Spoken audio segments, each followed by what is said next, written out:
Live from his living room. Well, hello. Here's Swifty. Good evening, everybody. Let's play tic-tac-toe.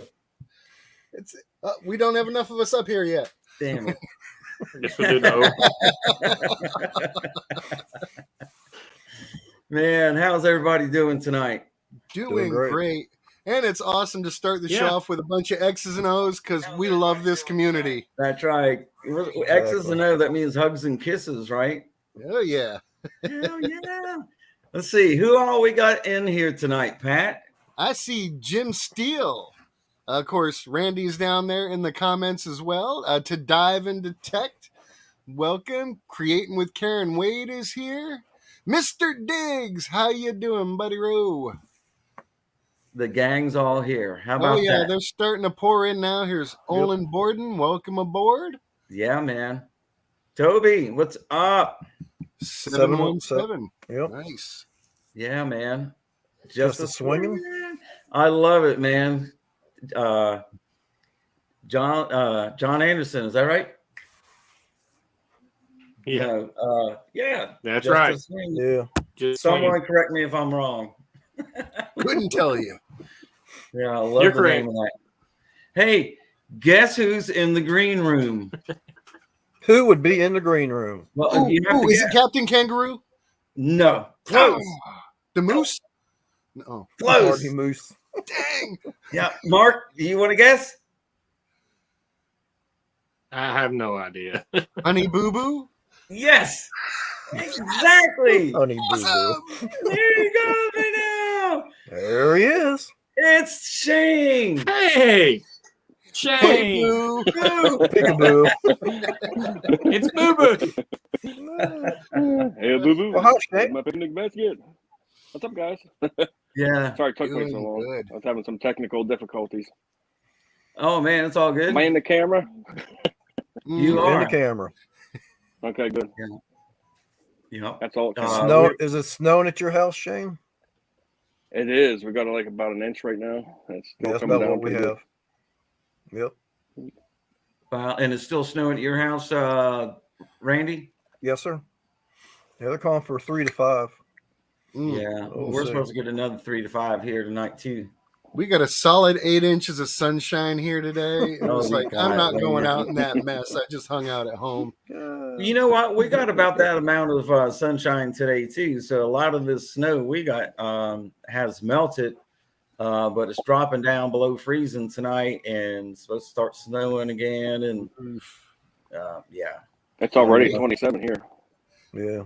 PD I mean- Sandigger is in the house. Welcome Frankie. aboard, PD. Hey, So- Frankie. So, Mark, are you still at the beach or are you home now? No, we got home last night, probably about 9 o'clock. No. oh wow.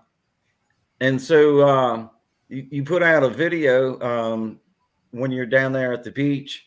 Tell us what you found and Dang, Jim. what you saw and everything. I found a crap ton of Corona bottle top caps. Must be everybody's favorite. Those things are everywhere. Mhm. I found half of a ring. I found a vape pen, a few other odds and ends, but it's mainly about us just getting out and enjoy our time together. And we got to see some dolphins playing, and it just was a good time. Ate pretty good. You know how it is. Mhm. Yeah, for me, I live up here in the mountains, but anytime I can get towards the salt water, I don't know, it just does something for me. I just feel really relaxed, and you just gaze out there for hours. Us too. And watch the dolphins play, Us the too, birds and everything, and it's man, It's Zach kind Brown of said the our best. it's kind of our second home down there. We usually go once or twice a year, maybe more if we can, and we just love it down there. And every time I leave, I look out at the Gulf, and I'm like, I wonder if this is the last time I get to see this. So I just kind of take it in before I leave. So you never know what or when you can go back. So I always that's always our favorite vacation or our favorite trips is just to go down there and just chill and hang out and watch the waves, man. Now, I can't stand it at the beach. I look out over the water and I think, dang, if that were a nice little wooded field, I'd be able to hunt where the fleet went down. But no, I got Exactly. it's like, Yeah. man. So everything Treasures is saying hi to everybody. So Hey, what is up? I Yeah, seen we got some new folks in here tonight. Yeah, I've That's seen great. somebody else too. Tech Adventures, I think is what I've seen. Oh yeah. Am I saying that right? Yep. I think so. Where's he at? That's TC and Aaron. So, Yep, there he is. Oh, hey TC and Aaron, how you guys What's doing? up, y'all? Yep, they were at the first hunt that I had back in the spring. They camped out with us, Pat, if you remember. Mhm. Yeah, oh yeah. Yep. I mean, I'm sure you remember. But Yep. I've been enjoying over the last few weeks the pictures that she's been posting on Facebook of the paintings and stuff that she does. Oh And yeah, it's just like beautiful Artwork. work, and it's like, oh man, I wish I had skills. yeah. I've been sharing her posts as well. So yeah, man, she does some excellent artwork as well as Mrs. Swifty over here. Yeah. And speaking of Mrs. Swifty, she's doing a contest on her page, Creating with Karen. And what are you giving away? Your artwork? Your artwork that you've done all your life? No. Hi, Rocky Mountain Life Prospecting. Thanks No. for coming. Yeah, just from December. She'll be up in a few and talk about what she has going on as well. You get the other side of the boat. How What's you up, doing? Jerry? I hope you're feeling better, buddy. What's up, Jerry? He had the COVID. Mm. Yeah, but that was about a week ago, so I think he's doing better. And dude, you should see if you get a chance. Somebody post if I don't have him as a moderator already, but post your link to your YouTube channel. Oh, everybody post their link to their YouTube channel. But Jerry has found some really cool stuff. The other side of the boat. He's found some really cool stuff right at the very end of the year, man. So go check out his channel, man. I'm just like, he was like, come on down. I'm like, well, I will get there eventually. Thank you for the invite, but yeah. So, hey Shane, I want to ask you. So when you go on vacation, where do you and your family generally go? What's your like favorite thing to do? We go to Myrtle Beach every summer. Oh yeah. Yeah, well, North Myrtle Beach. I metal detect a little bit, but I never find anything good on the beach. I bump into people. That's about it. So what detector do you take to the beach with you? The AT or the other one? I use the AT Pro. Yeah, that works pretty great. good. It's great on the dry. Yeah, it's great on the dry. It just gets a little tricky in the wet sand, a little chattery. But they say the wet sand is where you find the gold rings. Yeah. PD Sandigger says Myrtle Beach is 2 hours away from him. Oh wow. Maybe he's got to meet up with me this summer. There you go. Well, see, that's how I met Detect, Dig, and Smile, because I've seen one of his videos, and he goes to Ocean City.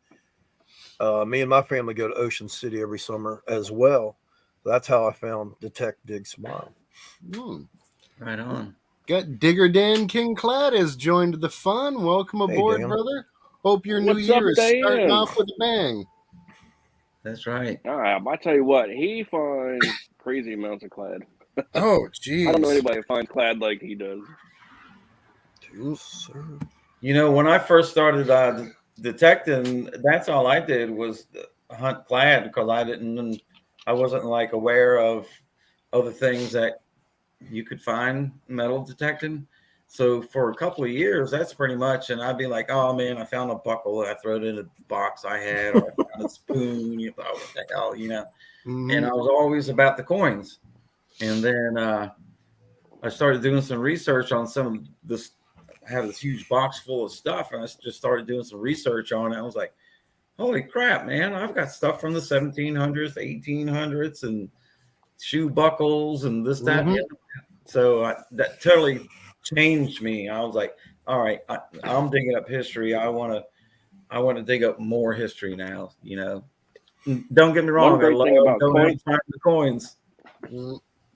One great thing about coin shooting, of course, you find a lot of coins, but also it really sharpens your skills as a detectorist. That's how I feel. Hi, PA. Definitely helps you to What's up, Dave? stay grounded and focused, but I prefer myself finding the relics. I think the best relic I found last year was this. And this is a strawberry huller for taking the little stem piece off the strawberry. What? Yep, and you found that at FH7, didn't you? Yep, it's marked Boston Huller, and it's patented for 1894. Wow. Great little in the iron field area, and that's probably my favorite relic from last year. Wow. What's your favorite, Randy? My favorite find from last year was a 1828 large cent. You killed it, man. I was like, heck yeah. My end of the year last year was great. So, and this year's starting out really well. Yes, it is. Yeah. So, how about you, Mark? What's your favorite relic from last year? Let me grab it. It's right here. I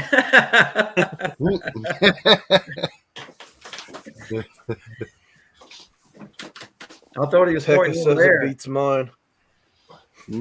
Yeah. I'll tell you just what, swinging says just a pull tab. Pull tab. Oh, I'm back. All righty.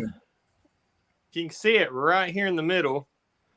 That's a adjustment hook for a Eagle sword belt plate, a Union Eagle sword belt plate. Oh, wow. I found it and all these bullets close to it and pottery. So I think that plate should be really close, and I'm snipping it out. That's awesome, man. Yeah, so you said that's the part that attaches to the belt plate? Yeah, so on the plate, there's a hook, that'll fasten this side of the belt. Well, this is the other side hook, that's actually on the belt part. So, and if you look real close, there's actually still a little leather still left on it from the actual belt. That's cool. But there's some bullets in there. There's a 3-ringer and some other little stuff from the camp there. Wow, poor guy. He was probably out there taking a poo in the woods, dug a hole, and all of a sudden a round went off, and he went running and lost his pants and his belt and whole 9 yards. All the bullets. I do the same thing every time I dig on something. his smartphone. I make some kind of little a story in my head, but this particular item here, I almost feel like I know who or where it come from, because I know the group that was camped there. I've got their whole roster, and I know what happened in 1864. A Confederate group come through there and attacked them, and pretty much attacked that station and went on down the line. And there was only a couple officers in that little group there, and one of them got killed, and that could have been his plate there, or his belt, because they kind of surprised them. So you never know. Well, there you go. And so it's just what you're saying. It was just like a small skirmish in the sense. Yeah, it was called the Action on Ashley Station. It was kind of a pretty big deal. The Shelby come out of he's from Missouri. They come out and they attacked the little hay station. They had a little fort there made of logs and dirt works and stuff. but they were cutting hay and then loading it up on the train and sending it on down towards DeVos Bluff and on to the White River and everywhere else, towards Memphis. And so what they would do, they would come in and they would attack those little hay stations and tear up the tracks and stuff. So, yeah, it was an ongoing raid. They was kind of guerrilla style sneak attacked on them. They come in marching in groups in formation of 4 with artillery behind them, and they had stolen some Union uniforms, and they got right into almost eye distance, and then they realized something was up, something wasn't right, and it was because they wasn't flying the right flags and the right colors, and then the battle ensued. And then all hell broke That's crazy. loose. That's crazy. That's how they communicated, by colors of flags back Yeah. then. Yeah, so it's a cool story, a little cool history. I've spent many hours researching and going through the compendium and just looking at their messages back and forth through the camps and figuring out where stuff was and what happened where, and it's just it'll consume you if you let it. Sounds like it. Do you mentally map this, or do you actually have a map you're kind of trying to mark things on? Well, I grew up here, but I mentally map it too because I've hunted that area for the past 3 or 4 years, and I knew where it was. I had leads already from some of the relic hunters of the past because they pretty much hunted, got all the brass, so that belt plate is probably already gone. But back in the day, they would come in and pretty much skip over the bullets. That's about all I found. I find now I found probably about 9 buttons and a couple other odds and ends. I found a part of a barrel of a gun out there, and stuff from the camp, skillets and axe heads and stuff like that. But all the sweet juicy brass is gone from those guys. But I got a tip a long time ago from a customer where I used to work, and he's a good friend now. He actually calls me and checks in on me every now and then. But he's like, "Oh, you metal detect? You need to go out here, and check this spot out." And I happen to know who owned the place, so next time I saw him, I was like, "Hey, can I get out there?" And the rest is kind of history. If you go on my channel, you can pretty much see a bunch of the Civil War episodes that I've done has been at that spot. I've got a few others that's I've been invited to other places and went out with those guys. But yeah, that place is my favorite spot. Anytime I'm free and got a free second, I head out there and because it's not too far from me and just see what I can find. So yeah, it's pretty cool. But that's my favorite relic from last year. What about you there, Swifty? Oh wow. I don't know, man. I got so many cool relics this past year. I'm just kind of beside myself. I don't have it right here with me now, but one of the things that really blew me away that I found this year was a butt plate to a muzzleloader, Civil War era muzzleloader that I didn't expect to find at all, and then along with that, on the same property, I dug up 4 stirrups, and most of those are Civil War era stirrups as well. So, one of the things for me, if I go into a place not expecting to find Civil War stuff and I find it, I'm thrilled, and especially if it's bucket lister stuff that I've never found before. And, like that butt plate, you were the first person I hit up, Mark, and I was like, "Hey, is this what I think it is?" Yeah. And then that's it, buddy. That's one of those. It took me like 15 minutes to calm down. I smoked like 2 cigarettes, and I was texting everybody before I could put my gear back on and get back at it. I remember it because we were driving in the car, and I was driving, and my wife, I had my phone up on a little holder, And my wife seen, you know, you messaged me. She looked at it. She's like, "Hey, is this a butt plate off of a rifle?" And I was like, "Yeah, that's what it is. It's a Civil War butt plate." And I didn't even know it was from you for a second. And then I was like, "Oh, Swifty found it." Because I constantly get people every day like sending me messages or, you know, trying to get me to ID something, which I do that all the time to other people too. So yeah, I'm no expert, but you know, I've seen a lot of stuff. Yeah. But yeah, so that's been some of my favorite stuff that I found last year. But I'm Shane, looking what was your favorite relic from last year? Oh, I don't know. I found a cotton scale weight in my yard, so I thought that was pretty cool. Yeah, Like that's a cool. counterweight of some sort. I love finding horseshoes and just anything old and cool. I like finding. That's probably the coolest relic I found last year. That button you posted on ID Me today is really, really cool. If people get a chance to Yeah. go over to Facebook group ID Me and check out this awesome button that Shane has found and see if anybody's got a clue as to what or when it might be from. It is pretty awesome little thing. Oh, I missed that. One person Yeah, I've been busy commented all day. I'll have to check it out. it was from the 1700s. It's a cufflink button. That's about as much information as I got from it. It has like a bird on it with like some trees or weeds or something behind it. Yeah, like little sprigs of something around. Looks very cool. I have And to it's go there and check that so out. tiny. Shane, that button or that sounds very familiar to me. Yeah. Yeah.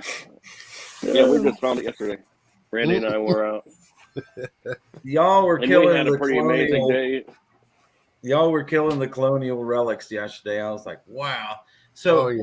were y'all hunting a yard or a farm, or what kind of landscaping was it? Good, Shane. A muddy If you field. could just give us It the was a muddy GPS field. coordinates. No, I don't know. Well, 36 this is how minutes this is how it west, 10 happened. This is how it happened. Shane and I decided we were going to get together and go metal detecting, but we didn't have a place to go at the time. So Shane's wife made a suggestion. So Shane and I went to this property, and I went in and asked the owner, and the owner said, "Yeah, knock yourselves out. It's been metal detected before." So whoever metal detected this property didn't do a very good job. Because That's okay. Shane and I killed it yesterday. And Yeah, so we didn't expect to find the things we found. no, not at all. And that button was one of them. Yeah, that large scent was another. Never let that discourage you when somebody when they tell you it's been metal detected before. Don't let that discourage you at all, because it's never That hunted seems out. to be when I find the most. Anytime somebody says that to me, that's when I find the most. Yep. Yeah. Been hunted before means a lot of the trash is gone and there's less holes that you'll be digging, and you know that's encouraging. Yeah, so we got done People have been- yesterday and we're headed back to the car, and this gentleman stopped and he's like, "Oh, you guys are metal detecting. Did you find anything?" It's like, "Yeah, we found a few things." That's pretty much that conversation. Yep. That's how you want to do that. Well, people have been hunting that spot since the 80s. I'm pretty sure. So how people missed the things they missed, I don't understand. No. Well, you know, certain people, like some people are just coin shooters, so they're just looking for certain targets that would be a coin, you know, or things like that. And with technology, you know, better machines, you know, every time something else new comes out, you're probably going to find something else with it. When you get, that's my favorite thing to do is when I get a new machine, and I don't care if it's, you know, like I've got a Tracker 4 coming, you know, Bounty Hunter's almost their most basic machine. I've got it coming, but I can't wait to get out and hit some of the spots that I've hit with these other machines, because, you know, I know that it's going to hit something a little different than all these other ones that I've used. So never be afraid to go out to those spots that you've hit with with Oh, yeah. everything else. If you get something new, go try it because you're usually going to find something. Even with the current machine that you're running, the ground conditions change all the time, humidities and temperatures. I mean, if you've got a new machine, you're probably running a new frequency, but angles and there's so many different factors. Yeah. It really is a game of inches, and you just got to keep going over it. And like the man says, dig it all, y'all. That's right. That's right. Dig it all, y'all. An interesting Rocky thing Mountain is Life. somebody was Rocky Mountain Life Prospecting says they're going to be hitting a lot of high altitude mining towns this year, along with some pioneer homesteads. My family was one right after the Civil War. I think that's going to be a great place to be finding some awesome relics. I mean, yeah. those towns that were videos. forgotten like that, I would love to get in a place. I mean, there's no telling what you're going to find in there. All that history that's in the ground, it's incredible. Well, even that place Randy and I were at, somebody was there digging in there just recently because we found some dig holes. No shit. Some holes that people just left big chunks of iron in. That fires Dug 'em up me and up threw 'em more back in the than hole. anything. No, I won't say what Shane's first find was. Why not? We weren't very far from the car, and he's like, "Oh, I got this great signal," and then he found it, and I thought, "Well, that's going to be the best thing that we find all day." But no, it wasn't. By far, it wasn't. What was it? You have to watch the video and see. You gotta watch the video. Oh, I see how this works. Hey, I'll share one thing with you that I found yesterday. All right. So hey, ooh, inside. Ooh, look at that. But can somebody tell me exactly Nice. what they think it might be? Swifty has an idea.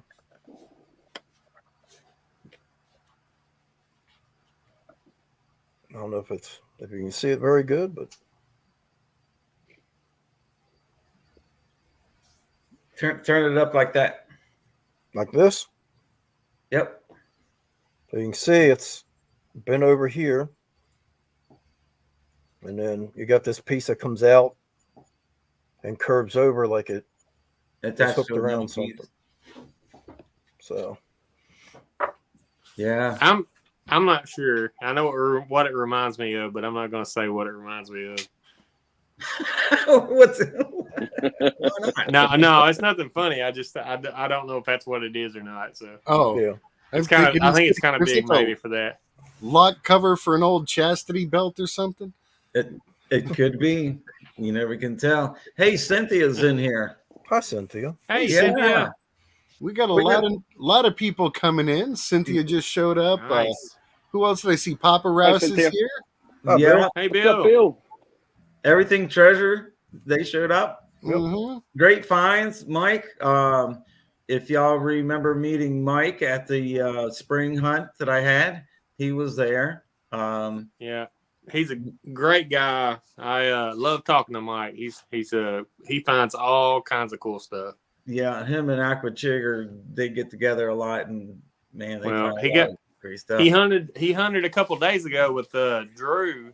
If you guys might watch Drew on Naughty Dog treasure hunting, I think it might be his channel if I remember correctly. Naughty Dog. Drew Warlock. But they got on some pretty good stuff the other day. Can't wait for that video. Yeah. That's some great stuff. So, Shane, what are you looking forward to finding this year, man? What is on your 2022 bucket list? A seeded coin. 25 years, I haven't found a seeded coin yet. All right. I found everything below it and above it, but I just cannot find a seeded coin. Well, we're gonna get you one, man. I think I only have one, which I'm wearing now. It's the 1876 seeded dime. Well, you can't see it because my beard's in a way, but I wear it on a chain. But it's holes. You know, when I found it had a hole in it, I was like, oh, necklace. Yep. Yeah.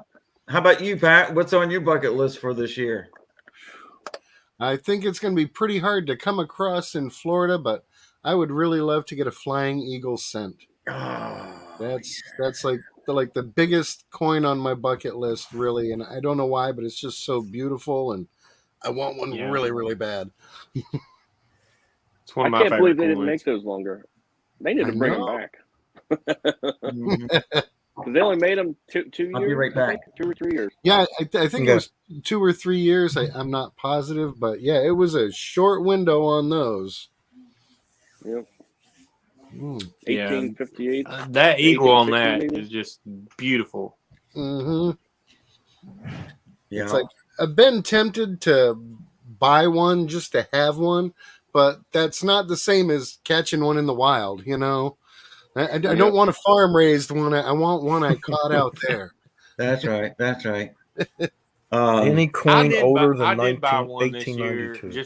just because I wanted one so bad, and I got a real good deal on it. So I bought one here. I don't know, several months ago, but I think I even showed it on one of the live streams that Swifty and I did. But I love that coin. It's one of my favorites.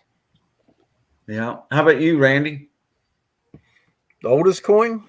No. What are you looking to find this year? What's on your bucket list?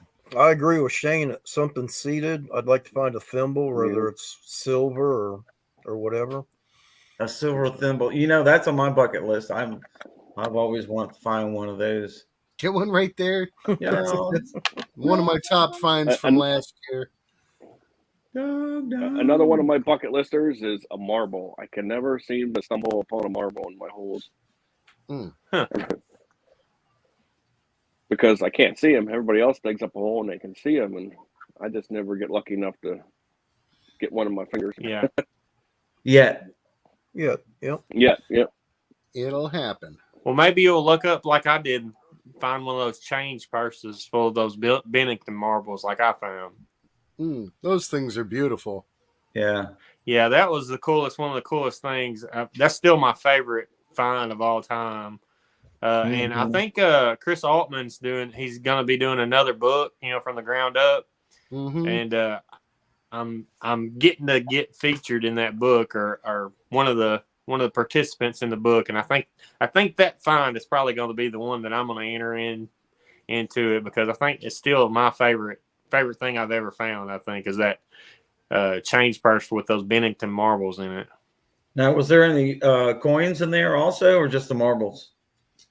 Just the marbles. It was funny because I found just the top part of the. It was my first time out with that Time Ranger Pro, which is my favorite machine now.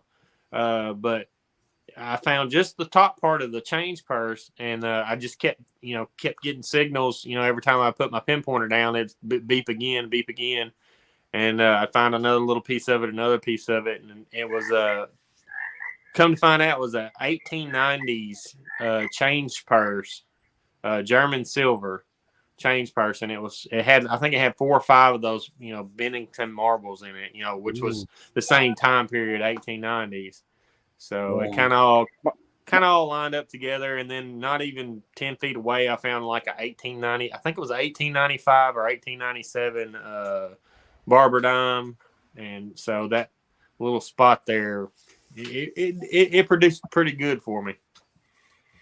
My grandfather metal detected a lot. And in the 80s, I can remember he found a change purse with Indian head pennies in it. I mean, the purse wasn't there. It was just like the metal clasp like you were talking about. Dang. He found like 8 or 9 Indian head pennies in the same hole.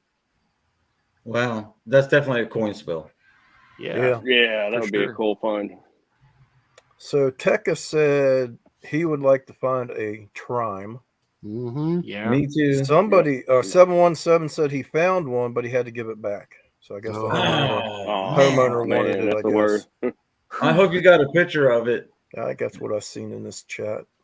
Yeah, go ahead through the chat there, Randy, because it's hard for me to keep now we up got with them. who else popped in? I seen somebody else pop in there. Something relic. Joe Strack is here. Southwest relic. Yeah. FL Southwest Florida Char? treasure detecting. Yeah, he was here. I seen somebody else relic something. Can't find it now. I don't know. I'll find it. Yeah. But There it is. South. Where did it go? I lost it again. Keeps Southern Relics has joined us. Hey, Steve? So Steven. Yeah. so SLP. Shane, I understand you might be looking to get another metal detector. Is that right? Yeah, I'm looking to get the Vanquish 540. Are you? Yep. Man, I wished I still had. I won one at that Red Dirt Treasure Shootout, and I sold it. I wish I knew you was looking for one. I would have saved it for you. Yeah, I'd like to get an Equinox, but with me being blind, I just can't see the screen, and I can't use it. So at least with the Vanquish, the buttons are raised; they're very tactile. So I'll just be able to memorize the buttons and use the Vanquish. Mm-hmm. Now, is the Vanquish waterproof? No. That's all right. I'll still use my Garrett in the water. It's kind of the like an ace line for Mind Lab, the Vanquish series. Yeah, but it's multi-frequent. It's multi-frequency though, and I want a multi-frequency machine. I see. Yeah, I think it's basically like a 600, but it's not waterproof. Am I correct on that? As many. Yeah, and it doesn't have as many features. I don't think. Like you can't go single frequency, and I think in the 600 you can go single frequency, and the Vanquish it's multi-frequency all the time. Cynthia says it's a mini Knox. Yeah, kind of like a mini me. Yeah. Yeah. So Pat, you were talking about you got some new poker chips coming out for next year or something. What you got going on? You've been Today I received these. We got front half and back half. These came from Cecil Westner. These Demon Rat 71. Let me see if I can get them. There we go. Now, are those poker chips? No, these are coin holders. Oh. So each of these sets like this will put a silver coin in there, seal it shut, and then these will be the first prizes going into the Advent prize packs for next year. So nice. Getting a good early jump on everything, but we got 50 of these ready to go and already in the prize packs. So thank you, Cecil. So Gene from Speaking of, I got my prize pack Gene. yesterday from Parker Rat Pat. Nice. And I couldn't wait to open it. My wife was like, "You should open it on camera." I was like, "No, I can't wait." So I already opened it, but yeah, man, there's some cool prizes in there, and those bandanas. I actually loved my pup. I put bandanas on him, so he's gonna be supporting a Park Rat Pat bandana. And I'm going to take some pictures and send it to you, Pat. That'll be awesome. That's funny. Yeah, my dog Patsy wears bandanas. Yeah. I received my mail today, too. And I got my Pat Cozy here.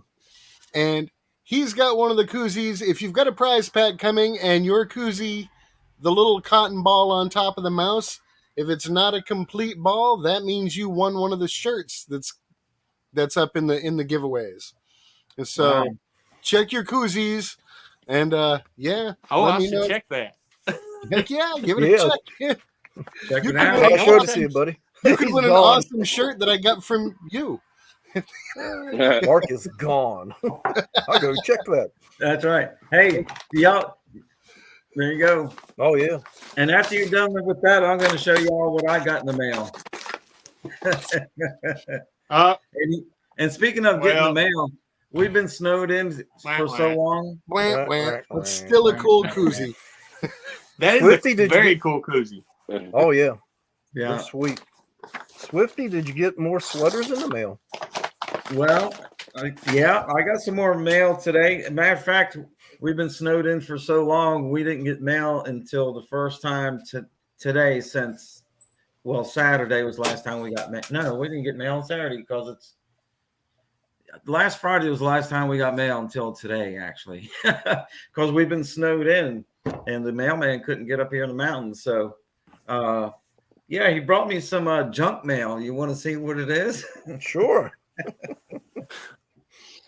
So if I don't know if anybody's been keeping up with any of this stuff here, but I guess it was last week I received a couple of packages in the mail, and they were sweaters, and they were women's sweaters.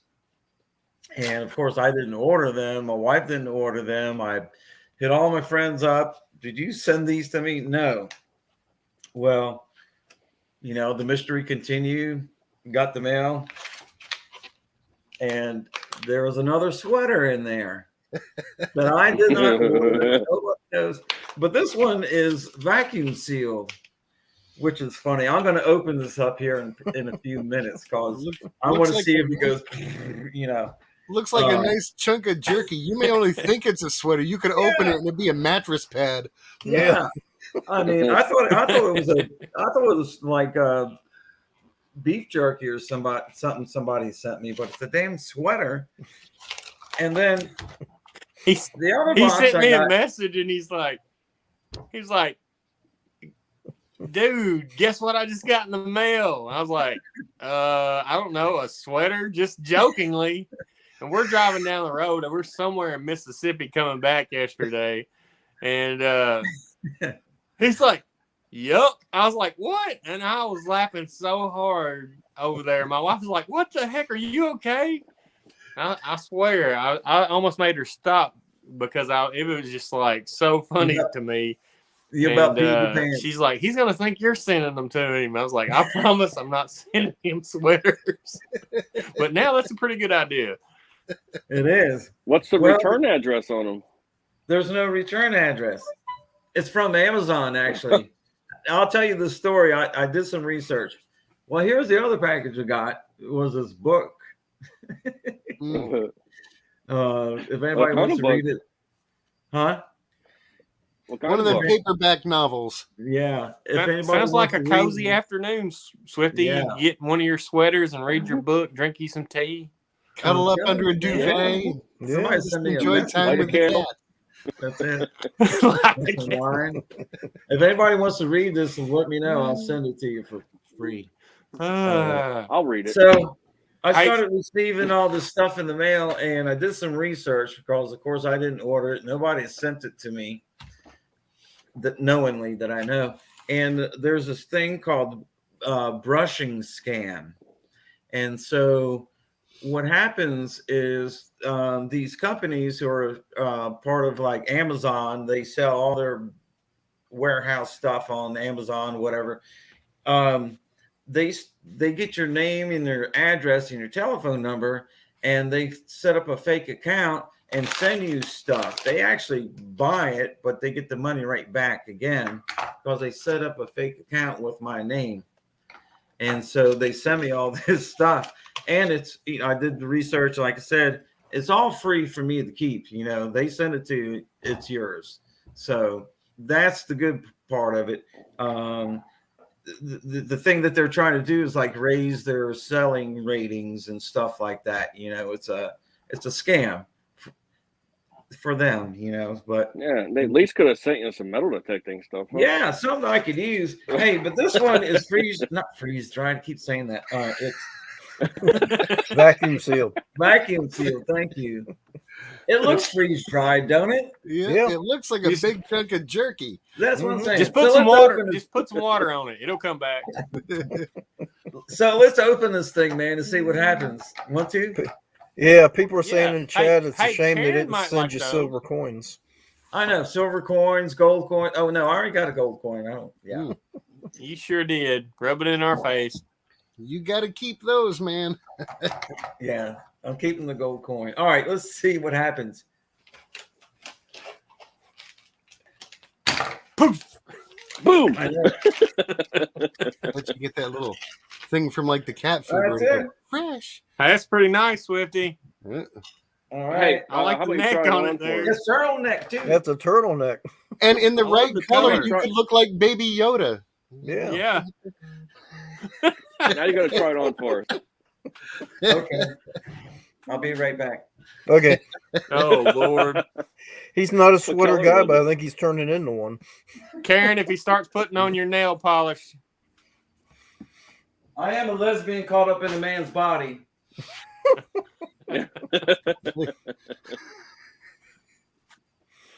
Sometimes it's hard to keep my mouth shut. Well, he'll be Yeah. sipping tea and wine pretty soon. Mhm.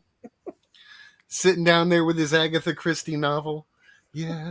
Yeah, I Taking a could, bubble man. bath with some wine and candles. I was laughing so Mhm. hard whenever he told me about that. I mean, Brandy was like, "What is going on?" And I was like, "He thinks I'm sending these sweaters. I know he does." That's before he figured it out, but yeah, that's kind of crazy that they do stuff like that. I wish they would have sent him something he would be able to use. And I think it's funny though. They send him women's sweaters, and it's like, well, why aren't they sending his wife tools? Yeah. How's it look? Hey, man, very Hemingway. Looks good. I'd pick you up. while I you're just there. need a pipe and Yeah, Yeah. And one of those statement necklaces. I like it. Makes your New beard relic stand cunt out shirt. well. is it my color? You need to send it. It matches your Send it eyes. to Pat to get something put on it. Does it make my butt look big? What doesn't? No. It's all right. Is that a It loaded makes your question? boots look funny though. I know, man. What's up with that? It's it. That's Petey the says it's best. totally you, bro. You know, it's kind of warm. It really makes your eyes pop. I'm starting to like it. Swifty's going to start a new fashion trend. Metal Yeah, detector PD with turtleneck Sandigger said what I said. Makes your eyes pop. That's too Should be funny. pink. Yeah. Yeah. It's awesome. Now like someone's gonna send him a fake man bun, and the look will be complete. Oh yeah, because you know I need a man bun. Yeah, I think me and Randy have the same barber, don't we? We sure do. Yeah. Look at that. I thought about doing the Charlie Brown haircut, but nah, I'll stick with this. Well, the wife got a hold of mine today, so Oh, she missed one. yeah. Yeah, you can't touch anything that's under the hat. Yeah, that's what she's like. Always worried she'll mess it up, and I'm like, it doesn't matter. I wear a hat 24/7 anyway. Yeah, it's like I wake up with a hat on. you're like, where's my Yeah. sleeping hat? Yeah, That's funny. All right, I got to take this stupid sweater off and put my shirt on. It's starting to itch.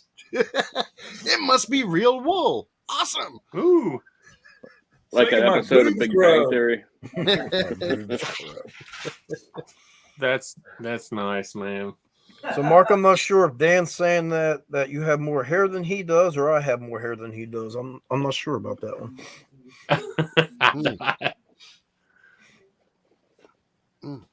I probably got more hair in my ears than I do in my head. It all went from here to here. Maybe you're just growing. Maybe you've gotten too tall for your hair. That's a good point. That's probably it. Good point. I'm not bald. I'm just thinning. Lucky you. I'm not bald either. Hey, we There's hope Karen. not. Hi, Miss Howdy. Karen. Hey, check So- out her Hi, new Karen. sweater. That's what I said. Are you going to put the sweaters to use? Heck yeah. Yeah. Absolutely. Yeah, this one's really comfy. Sounds like you threw the sweater across Yeah. the room. Hit something. Yeah. Why not? Tripped over the So, dog or Karen, something. so tell us about your giveaway you got going on. Oh, yeah. So you have until Sunday to enter because I'm picking the winner Sunday evening. And I'm giving away this book of drawings that I did during December, my Artful Advent. So be sure to enter. I put a link to Nice. put a link mine. to the video where you enter in the chat earlier. So yeah, I'll put it again. But and hey, everybody in chat. And then tell us how you drew all of that awesome stuff. Frankie said hey, and Cynthia said hey you guys and gals. But yeah, I I'm really giving need. away my whole book of drawings. So check it out. Oh, that's really cool. Yeah, I really like the. Randy got to see my I think signature. my favorite thing was the lights, the little Christmas lights you can put in there. Those are pretty cool. Oh yeah. Let's see. What'd you say, Shane? I got to see what? You got to see my fancy signature in your book yesterday. Yep. Nice. Yeah, those are so cool. Scribble. Yeah, it's been really fun drawing with that glass dip pen, and just taking the whole month to explore different themes, and it was really fun. I got a new commission to do another painting, but you just got to be in the mood to do it. I mean, you do, you really do. I'm the same way. I just hadn't been able to get in the mood to do it. But I've got another for some reason you guys may not know, but I got into doing dog portraits, and I don't know how I did that, but I did one for somebody, and then somebody else wanted me to do one, and now I think I've probably 15, 20 of them, maybe. I don't know, but yeah, I've got another one to do. I just hadn't really wanted to do it. I understand. It's kind of funny how you start doing something at some point and maybe not even real serious about it, but other people are like, "Oh, hey man, that's really cool. Can you make me one?" I'm like, oh, "Okay." Yeah, for sure. My wife, Florida Thunder joined us. My wife has been looking for a specific type of picture because her dad used to own a grove here locally. And what she wants is a picture of an orange grove. And at the edge of the grove, she wants there to be a tan El Camino, a guy standing with khaki pants and a blue shirt with a black dog next to him, just looking out over the grove.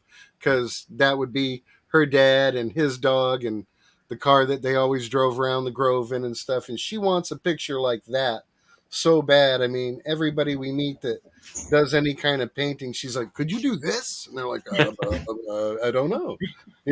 Yeah, that's like me. I get people ask me all the time, "Can I do portraits of people?" And I was like, no, that's too. I mean, dogs you can kind of get away with a little bit of stuff, but people, you'll know if it looks like that person or not. So I'm a little leery of trying to do that. I've only done a couple, and it's not something I'd want to share or show to people. I'm the same way, Mark. Yeah. Go ahead, Shane. My roommate in college was he's an art major, and he had paintings all over the apartment. Like he was constantly painting stuff, and it was pretty cool. It was a cool smell. I always like the smell of the paints and stuff. Yeah. So Shane brought up my book. So everybody's doing sticker walls. I'm going to do a sticker wall too. But one of the things I thought would be cool is if I did a book where people could actually, put your sticker in the book, and then you can actually sign it and all that. So that's a great idea. You can show my. You can show my signature. Okay. Wow. And I saw in the chat, Frankie said, Caleb said hey to me and Swifty. So hey, Caleb. Yeah, Shane was the first one to sign my book. So nice. Awesome. Randy, have I sent you one of my stickers yet? No, sir. Have not received anything from you, buddy. Oh. I'll get Swifty to send you my address. Now, coming up in a few days, I'll get you some out there, man. I've got a few left. But I didn't know if anybody needs one. Just let me know. I've got some put back. Now, I'll do a sticker swap with you. Yeah, for sure. Coming up in a few days, I think it's the 13th or the 23rd. I'd have to go look to double check. Is actually National Sticker Day, and that might be a great time for people to really do some big exchanges. And I know anybody that's getting their stickers made through me, if you want a giant full sheet size sticker of your sticker to put in the middle of a new sticker board for 2022, just let me know. I can get those out to you. And that'd be a nice centerpiece for a bigger sticker board. Hey, Cool. can you do one of those big head stickers? You know, like a one you put on your wall. The fat heads. Not that big. Is that what they're called? Fat heads? Only if it was one with Swifty in that sweater. That's the only one I'd want. See you later. Just swinging. Just swinging's leaving. See Have ya. a good night. Thanks for stopping in. Oh, No, man. but that sheet of mini stickers that you did, Pat, that's really cool. I really like that. Mm-hmm. That's, and you can leave them on the sheet, or you can take them off and fill in little spaces that are still available on your detector, your finds box, your sticker board. I think they're great for detectors and find boxes. Nice little shout out stickers that will be seen during your videos. So nine boxes. Awesome thing to have. Yeah, and Gene says it is January 13th is National Sticker Day. Thanks for looking that up, Gene. That's cool. Hey, Al, I'm gonna pass off to 2 days before my birthday. the regular host here. So see you later. Good to see you, Karen. And Good to see be you. sure to See you, go Karen. into my giveaway. I'm gonna post a link. So Yeah, So- y'all can post. Y'all Hey, can Gene and enter it, but family. I'm gonna win it. So y'all just go ahead. What? No, I'm gonna win it. I won the first one. You know what's funny? So I entered the contest, but you have to pick a number between 1 and 100. So I picked 999, and so the next morning, Karen says to me, "Hey, you need to change your number," and I was like, "Why?" She said, "Well, it's between 1 and 100, and you picked 999." I was like, "It was a joke, honey." Yeah. But I'm not gonna. Yeah. See, Swifty, You I were wanted to supposed put to say, I already got the best 357 in prize. there, but What'd you say, Randy? I wanted to put 357 in there, but it's only to 100, so I only put 57. There you go. Hey, I see FL Thunder Digging with Rob is in here. Mhm. What's Hey, up, peanut Rob? Hi, Rob. What's going on? So what was you saying, Shane? butter? Oh, I said Swifty. He's already got the best prize. He's got Karen. That's it. Mhm. Oh, Yeah. Aw. I'm gonna. You know He's what? hoping for an extra entry, isn't he? Yes. What was that? We used to do in school. This right here. Yep. Oh yeah. Peter from the Detect Dig Smile just joined us. I just Hey, got done talking about what's up, you, Peter? Peter, not too long Welcome ago. aboard, Peter. What's going on, man? Yeah, we got a good crowd in here tonight, and So, besides detecting, you guys planning on doing any kind of other stuff when it gets time? I know Shane likes to go kayaking some, and Oh yeah. I just become a member of Team Kratos on a magnet fishing side, so I'm ready to go do that. What do you got going on, Randy? I got the same thing. I actually won a Kratos 1,200-pound magnet from Ohio River History on one of his contests. So Sweet. Oh, I'm nice. excited about Yeah, that. that's the one that I ordered too. I just got it in. I'm planning on doing an unboxing of that, man. I've done a few videos doing it, but I've gotten a lot of people saying, "Hey, when you going to do another magnet fishing video?" And I was like, "Well, heck yeah, I like doing that. It's pretty fun." It's not exactly like detecting when you find that juicy silver coin or something. You usually just pulling up old iron relics and junk, but Yeah, but the thing about it's still magnet something It'd be cool more to find fun a gun. Yeah, Yeah, that's the thing. that's a little controversy in itself. There, I see a lot of these magnet fishing YouTubers. The big thing on their thumbnails, gun, possible murder weapon, cops called. Man, that kind of gets me a little bit. If don't waste those guys' time on some of that stuff, because they could be doing something else. I don't know if you guys feel the same way about it, but if you're pulling up an old gun that's pretty much not recognizable, you can't get anything off of it. don't waste those guys' time and taxpayer money to make a thumbnail or a video out of it. That gets my goat every time I see somebody doing that. There's coolest one thing I ever video found- I saw recently where the guy found the gun, and of course they called the cops, and the gun turned out to be a stolen gun when they ran the numbers, so they arrested him for being in possession of a stolen weapon. Oh my Well, gosh! for the Pulled it out of the treasure, water with a magnet. yeah, but for the treasure vixens, they were actually called out by the police to try to help find a murder weapon that they believe was thrown in the river. Yeah, that's really cool. That's Yeah. really cool when you can help out and do stuff like that. Yep. But That'd be kinda you guys scary, know what though. I'm talking about. Y'all seen those videos where they pull up half of a barrel of a gun or something that's all rusted ball of rust. There's no way that if it all else fails, those guys will help you. You can just go up to the station and come to them or do something. It just gets me sometimes when those guys are out there. They could be doing something else, and they're sitting there, looking at a ball of rust that's never going to be, it's going to be chunked in a They're bag like, and yep, put in the back of the it's car. going all right. Mm. Yeah, Yeah, but, I mean, but like FL Thunder just said, it's a little clickbait.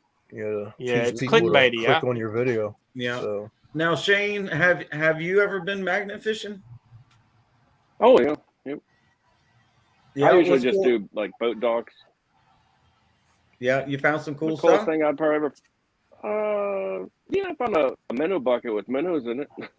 that's cool. hey, Did you go Ratchet fishing afterwards? straps, tolls. No. I just dumped it back out and threw the minnow bucket away. Actually, no. Somebody took the minnow bucket. I see. Yeah, wrenches. Usually just find wrenches and bungee straps and ratchet straps and stuff along the dock. Mm-hmm. I've never really been magnet fishing, but I metal detect under bridges, and that's always well, not always, but it's been fruitful. I found a bag of jewelry this past summer, metal detecting underneath the bridge. So you never know what's underneath there. That's where I do a lot of detecting and I do a lot of water hunting in the summertime. I found a lot of cool stuff this summer. Yeah, you do, man. You find a lot of cool stuff in the river. I love being, not only being in the river, metal detecting. You don't know what you're going to find, but it's always a good way to cool off for the day. It's always sometimes I just get lost in the river and not really paying attention to metal detecting. Sometimes I just put the metal detector down and just wander. I get I'm lost so all the time, envious too. of you guys. I'm envious of you guys that can go to those creeks and those rivers and stuff. It's like that because around here it's all bio and mud bottom river, and you could never do that stuff in there. Like my little Civil War spot I was telling y'all about. There's a bio there, and you have to cross it to get to the other side where there was a little encampment there, and I took Britton Lockhart of Depths of History out there one time with me, if you guys know that channel, and he thought he lost his shovel. We kayaked across the bayou, which wasn't very big. And he thought he lost his shovel when he got out because he dumped over the kayak, So I was like, okay, I'll go try to find it. So I went out in that bayou, and I ain't lying, guys. I mean, I sunk up to like almost chest deep, just layers and layers and layers of just stuff. So you guys that have that kind of area to detect in, I'm just envious of like watching like Aqua Chigger and Brandon find those bottles over there, Adventure Archaeology, and walking those creeks, man. I just wish I could do that around here, around my area. Well, I thought you were going to tell us a story about the what's the Bigfoot dude you got out your way? The Rochambeau. The Rougarou. Rougarou. I've never seen the Rougarou. Yeah, that's that is a tale. You know, my grandpa, he lived in they call it Brewer Bottoms down here in Arkansas, and he was a moonshiner. And he has told me some stories about the Rougarou. So, you know, that's kind of, that was one of those old tales he told us to keep us, you know, from messing. Really, it was to keep us from not going out there in dark and, you know, falling in the bayou or something. And, you know, Well, something bad happening. tell us about this creature. Who is he? What's he about? You know, what's the story? You know, it's basically the Bigfoot of the swamp, really. You know, I think you know, around Florida they call it the skunk ape. You know, but you know, basically is I think the natives say that they you know, will kind of like snatch your soul and just all kinds of, you know, stuff like that. If you believe in that kind of stuff, you know, I don't know if I actually believe in that stuff, but you know, that's just a story that they would tell us when we was kids. You know, back in the Detective Smile. Where to go? Detective Smile says moonshine will make you see things, Mark. Yeah, I bet he did. You know what's funny, Mark? There's a beef jerky place he told me town over. Would you say, Shane? No, he's told me some pretty out there stories. So there's no telling. They might have been sampling their own supply that night or something. Yeah. So Shane, you witnessed Bigfoot too? Well, no, there's a beef jerky place next town over. They make beef jerky, and it's called Rougarous. So that must be Bigfoot jerky. Yeah. Wow. Is it made with real Bigfoot? Yeah. I don't know. It's just called Rougarous. That's the first time I've ever heard somebody else say Rougarou. That's kind of like that's it. Yeah. So Pat, what kind of you know, Bigfoot creature do you have down there in Florida? I don't know as we have a Bigfoot creature. We've got the skunk ape and skunk ape, but Swampy's actually seen one. So to me, that carries a lot more validity than just stories you hear from the old neighbors. Yeah, but Swampy was looking in the mirror when he's seen it. What? Oh no, you didn't! Oh. Now you know. Now are we talking? Wow. Are we talking like Swamp Rat Nation, Swampy? Who are we talking about? Yeah. I think that's who he was talking about. That's who we're talking about. Speaking of, check this out. Hold on, guys. So what's a skunk monkey? That I'm not sure. Can y'all see that? Yeah. That's cool. Swamp Rat Nation mug I won off his channel. Oh, that's awesome, dude. Yeah, man. Threw me some cool decals in there, some wooden nickels, I call them. I don't know what you guys will call them, but it's got his you know, to go to his channel. But yeah, man, I can't wait to use that bad boy. Oh, that's awesome. Fill it up with PBR, right? Well, you know, if I can find it around here, Swifty, I'll send you some more. Yeah, I have to stick to the old Budweiser. You know, you got that package from me pretty quick. Was the beer still cold or sort of cold? You know, it might. I mean, I guess it was. I mean, I just immediately put it in the refrigerator when I got it. Yeah, I mean, it was I saved it for that special occasion. I saved it to drink it with you, Swifty, on the live. So that was one of his Christmas presents. Yeah, it was hard not to crack that bad boy open, and everybody was like, "Oh, PBR." I was like, I thought it was pretty good. So I mean, it's my go-to beer. Yep. What's that Zach Brown song? Toes in water, butt in the sand, PBR. Shane, I think Luck's trying to find me. Shane, what's your go-to beer? Oh, I don't know. I'm all over the place Come on, when it bud. comes to beer. There he I like is. Blue Moon the best, I guess, though. Oh yeah. Yep. Is that like a kind of like a creamy ale beer or something? It's A wheat like beer? a wheat beer. Yeah, it's made with orange peels. Uh-huh. That's It's a right. good I've beer. had that. Has like an orange Yeah. flavor to it. Yeah. Yeah, it's refreshing in the summertime. Mm-hmm. Yeah. And Pat, your It's high in go-to carbs, beer. though. It'll make you. Bush beer or Bush Light. Mm. I don't really like heavy beers or dark beers, or when you go, oh, you taste all the nuances and flavors, and it just sits heavy like a lump in my stomach. So I'm a just Bush or Bush Light, and I'm good. Chase it down with some hot sauce.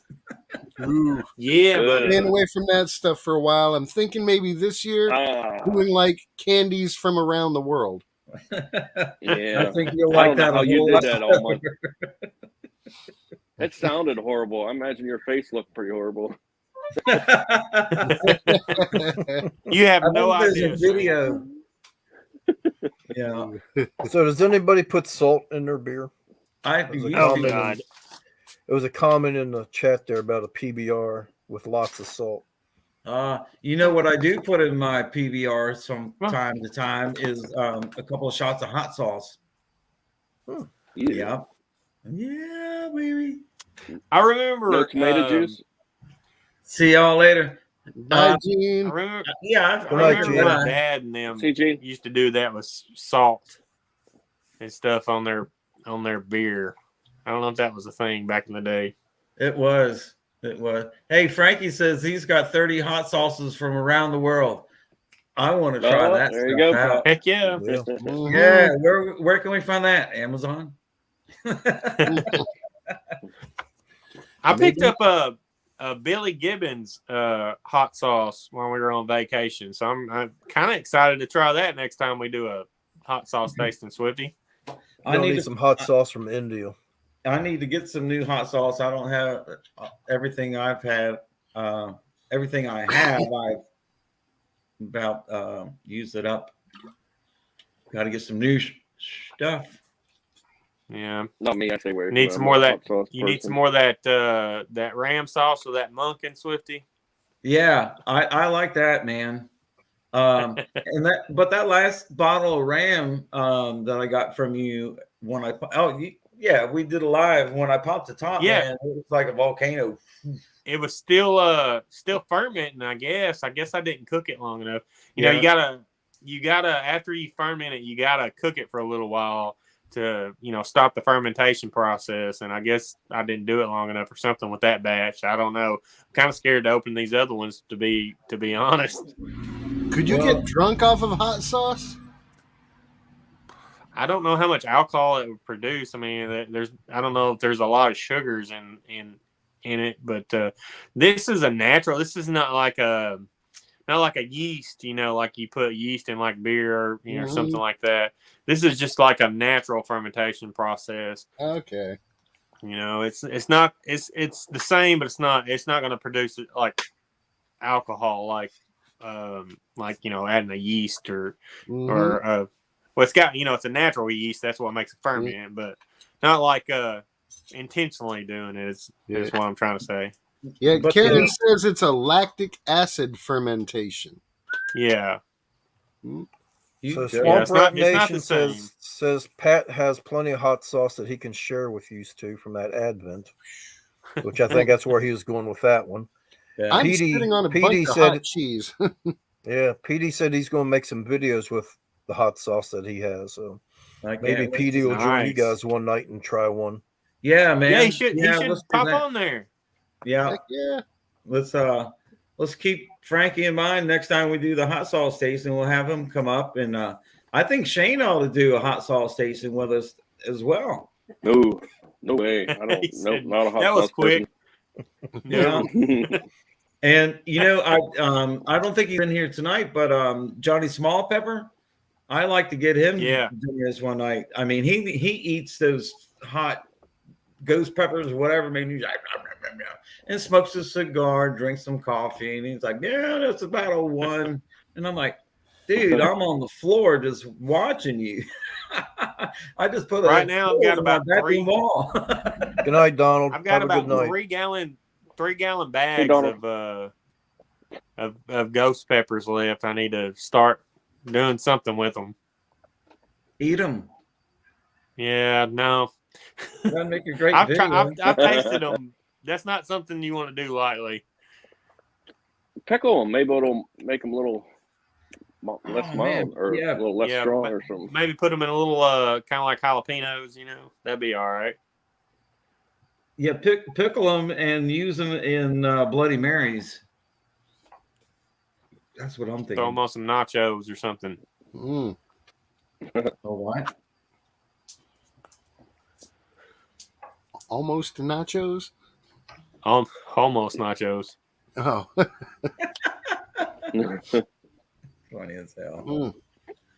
So Swifty, you got 29 likes and 15 watching. So That's great. Nice. That's great. Well, I don't know. We've been on here a little over an hour. Y'all want to chat some more? What y'all want to do, man? I'm just hanging out tonight, so Yeah, if don't y'all matter, want to whatever. hang longer, we'll hang longer and bullshit. I mean, talk. Just let me know what y'all want to do. I'm having a good time if everyone else is. Yeah, I'm good. yeah, absolutely. Maybe Yeah. there's somebody in the chat that would like to come up on screen and show what their Yeah. favorite find of the year was. Like we There all. you go. Let me get the Yeah, Peter, come on up. let me get the link up here, and PD. if somebody wants to come up and Get Cynthia up here. let's get Cynthia up here. Anyhow, I'm going to post the link. We'll see how many folks we can get up here. Boom. Uh-oh. Where'd Mark go? Where'd Mark go? I'll be back in a second. All right. Yeah. All right. I posted the link. Anybody wants to come up and, whatever, hang out with us, come on. Bring it on. Salt on my watermelon. Yes.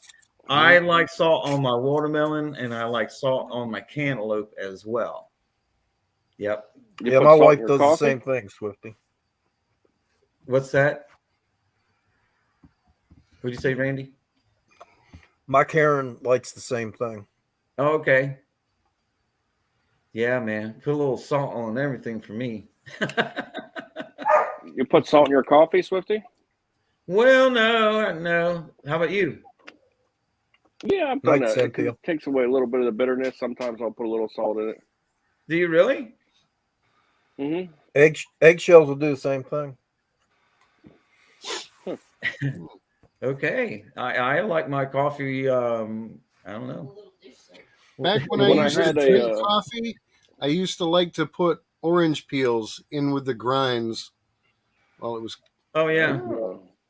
Now No. I prefer, and I just need to get some, but I prefer honey in my coffee. Excuse me. I prefer honey in my coffee over sugar. It makes it taste so much better.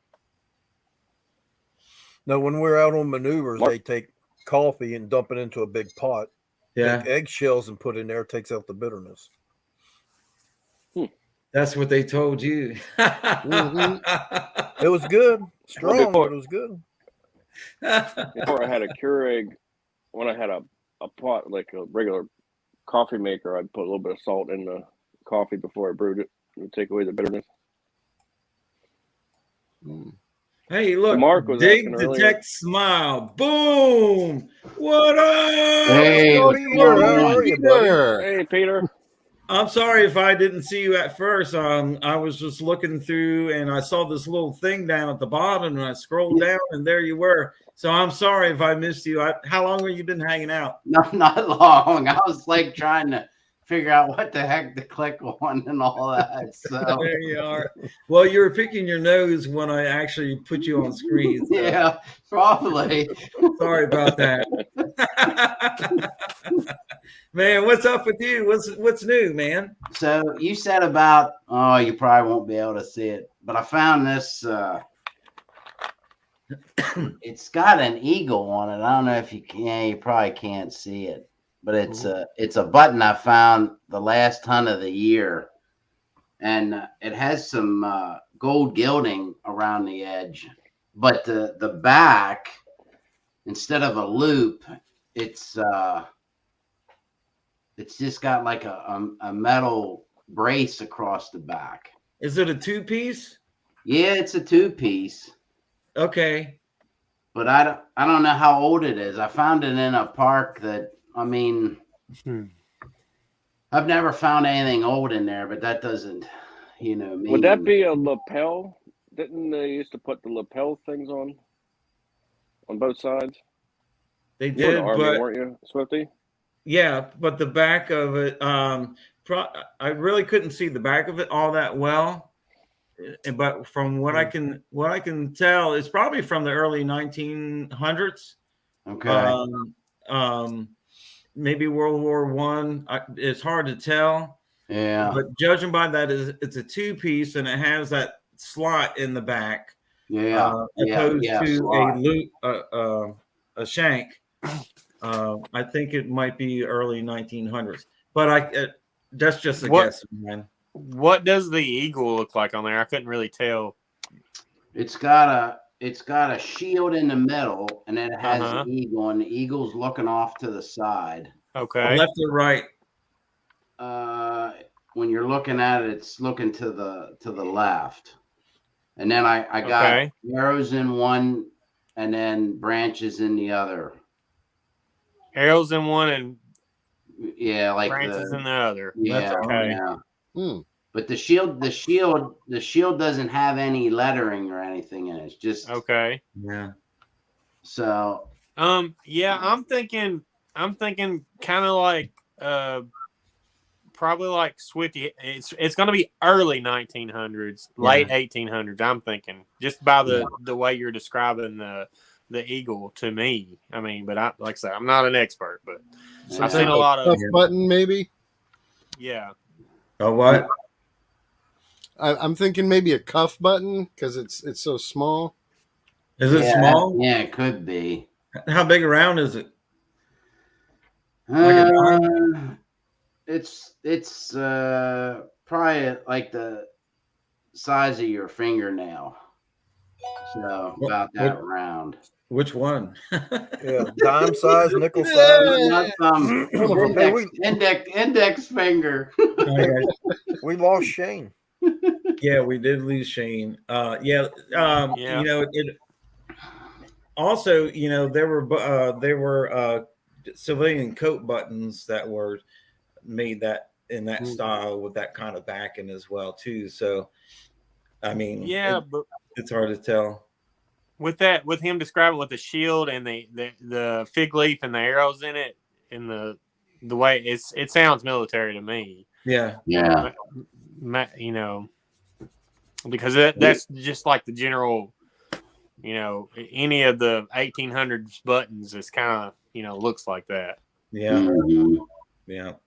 But those backs kind of fool you sometimes too. So I don't know. That square back is what is like Swifty said, that makes you kind of think like it's later, you know, closer into, you know, into 1900s, probably early early 1900s. I mean, just because of that style of that square, that's maybe something they were doing pre-World War I, maybe.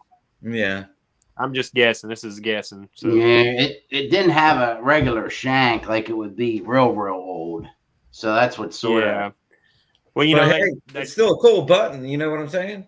Mm-hmm. Yeah, I was like, wow, it got an eagle on it and a shield, so it's got to be something cool. That's right. Did you throw it up on ID Me or any of the button pages?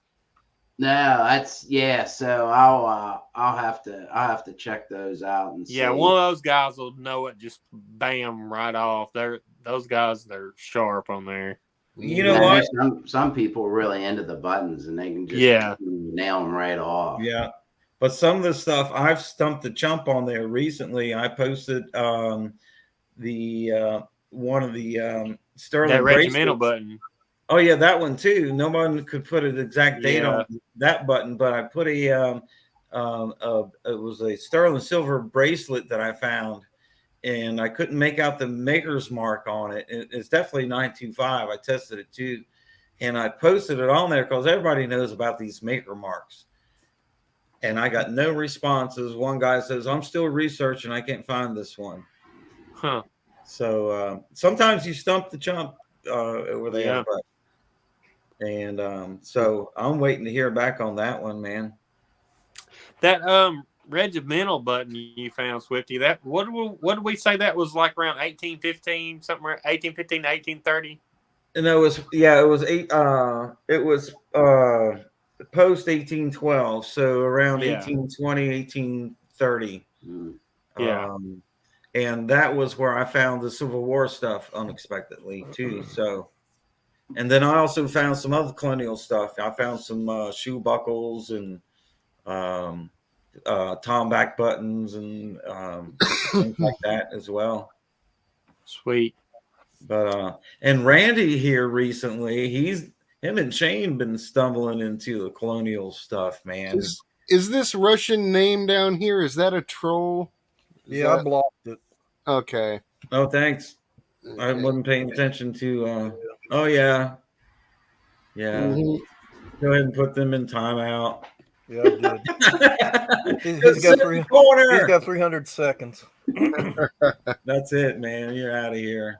I thought I saw one earlier, and then I guess they left. I don't know, but I haven't seen them since. It wasn't Alex's, so I didn't know what it was, so I blocked it. There you go. I'm not a mod, so I had to speak up. Yeah, but yes, Swifty, I have been killing it. I've been very lucky and very blessed here the last quarter of this year, and so far the beginning of this year. So yeah. So this tree that you've been, I love it. I love in the video. You're like, I'm still trying to get to the tree, and I had a place years ago that I went with a buddy of mine, and we had the same situation, which was cracking me up. We were trying to get to this tree, but we kept finding all the stuff on the way to the tree. So you finally made it to the tree, and you've been hunting underneath the tree now. I'm hunting underneath the tree. And what kind of stuff are you pulling out? That you want to talk about now, you know. Other than a lot of square nails, I've found some buttons. I found 3 IHP pennies. And on hashtag Monday Digs this coming Monday, you'll see what else I found. So if you're watching my other farm video from hashtag Monday Digs, how great that video was, this one coming up is just as good. Oh boy. So that tree has been very, very good. Right on. Now, Peter, are you part of the Monday Digs? I post in the. I'm trying to figure out when the best time to post is, because B Higgles, some of his stuff, it says like your best time to post, but I'm not getting enough data. It says so. I'm not sure. So normally I put the Monday Digs in my stuff, but I'm posting it earlier in the morning. So still trying to work out all the YouTube magic. Man, good luck. As soon as you figure it out, let us know. Yeah, you know, man. So a guy, this is what's crazy. A guy at our church, he goes to steam engine for tractors. Okay. So he took a video, and it's like 5 minutes, and it's Amish people, and they're throwing hay from a wagon into a hay mound. Okay. He got half a million views on it. And it's like, why? Yeah. Just on one video. One video. And like all his other stuff's like, 100 or 120 or 50. And then all of a sudden this one is like 500,000. So me and him debating on how to work the YouTube engine to figure out. It's just, well, with metal detecting, it's just a small niche, and it's so saturated. It's going to be really hard to do it with metal detecting. You kind of need to think outside the box. Yeah. You know. Countryside Russell. That name looks familiar. Mhm. Kaboom! Russell's in the house. Fire on the Sorry, Mark. mountain. Didn't mean to interrupt you, buddy. Yeah, No. But yeah, it's just it's a small niche, and like I've got another channel, it's a family channel, and like one of the videos on there is just a freaking crock pot roast that I made, and it's got like 35,000 views or something like that on it. So it's just crazy how just something like that, one of our friends like sent me a video of her draining a hematoma on her leg, and then that video was like blew up. Just something stupid like that, People like the gross stuff. Yeah, it's just detecting. It's really hard. I mean, to do that. The trends that I see, it's really hard. I mean, to get like instantly numbers like that, you gotta have something different than I've got. That's for sure. Well, I like Gonzalez has joined us. Hi, Ray. I like to throw out a grilling short every once in a while just to mix it up. So those were perfect grill lines, though, dude.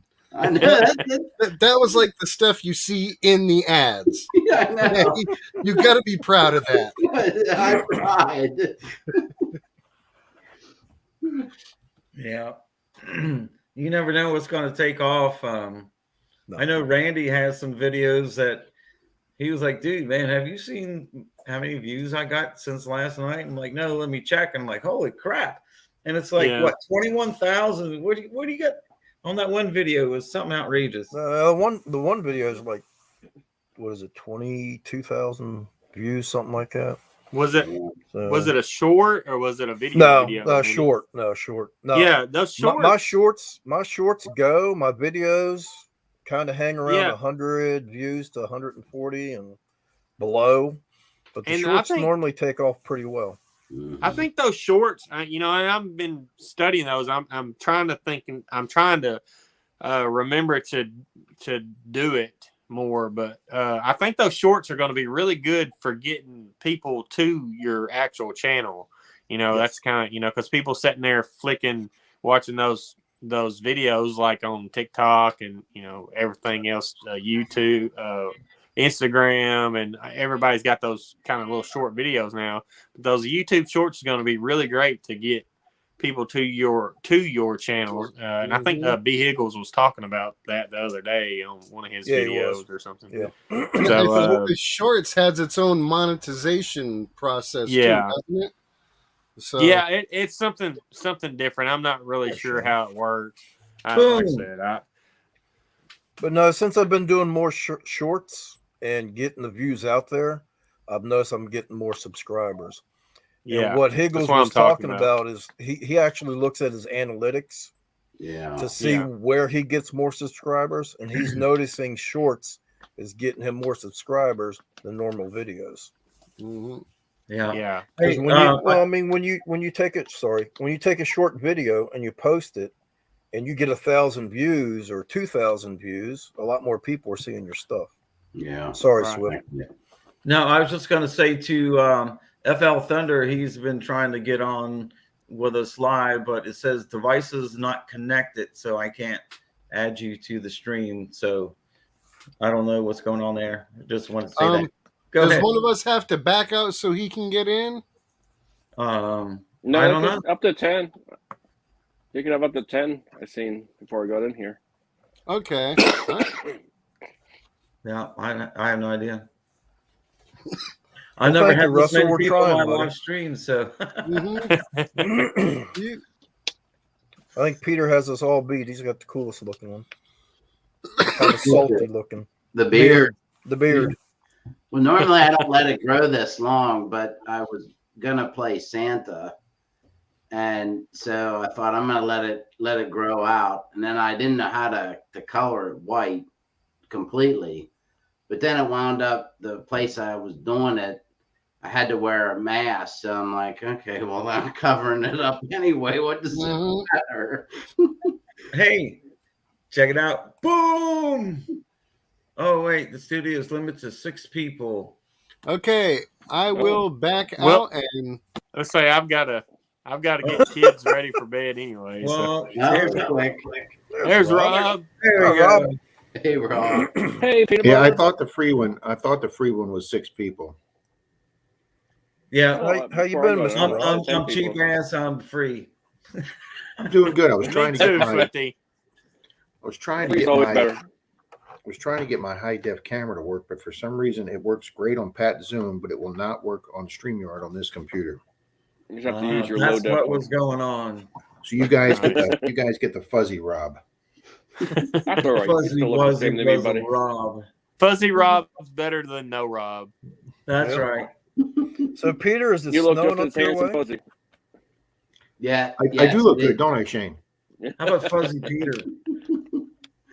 Yes, it is. It is snowing. So I think we're supposed to get 6 to 8 now, maybe. Dang.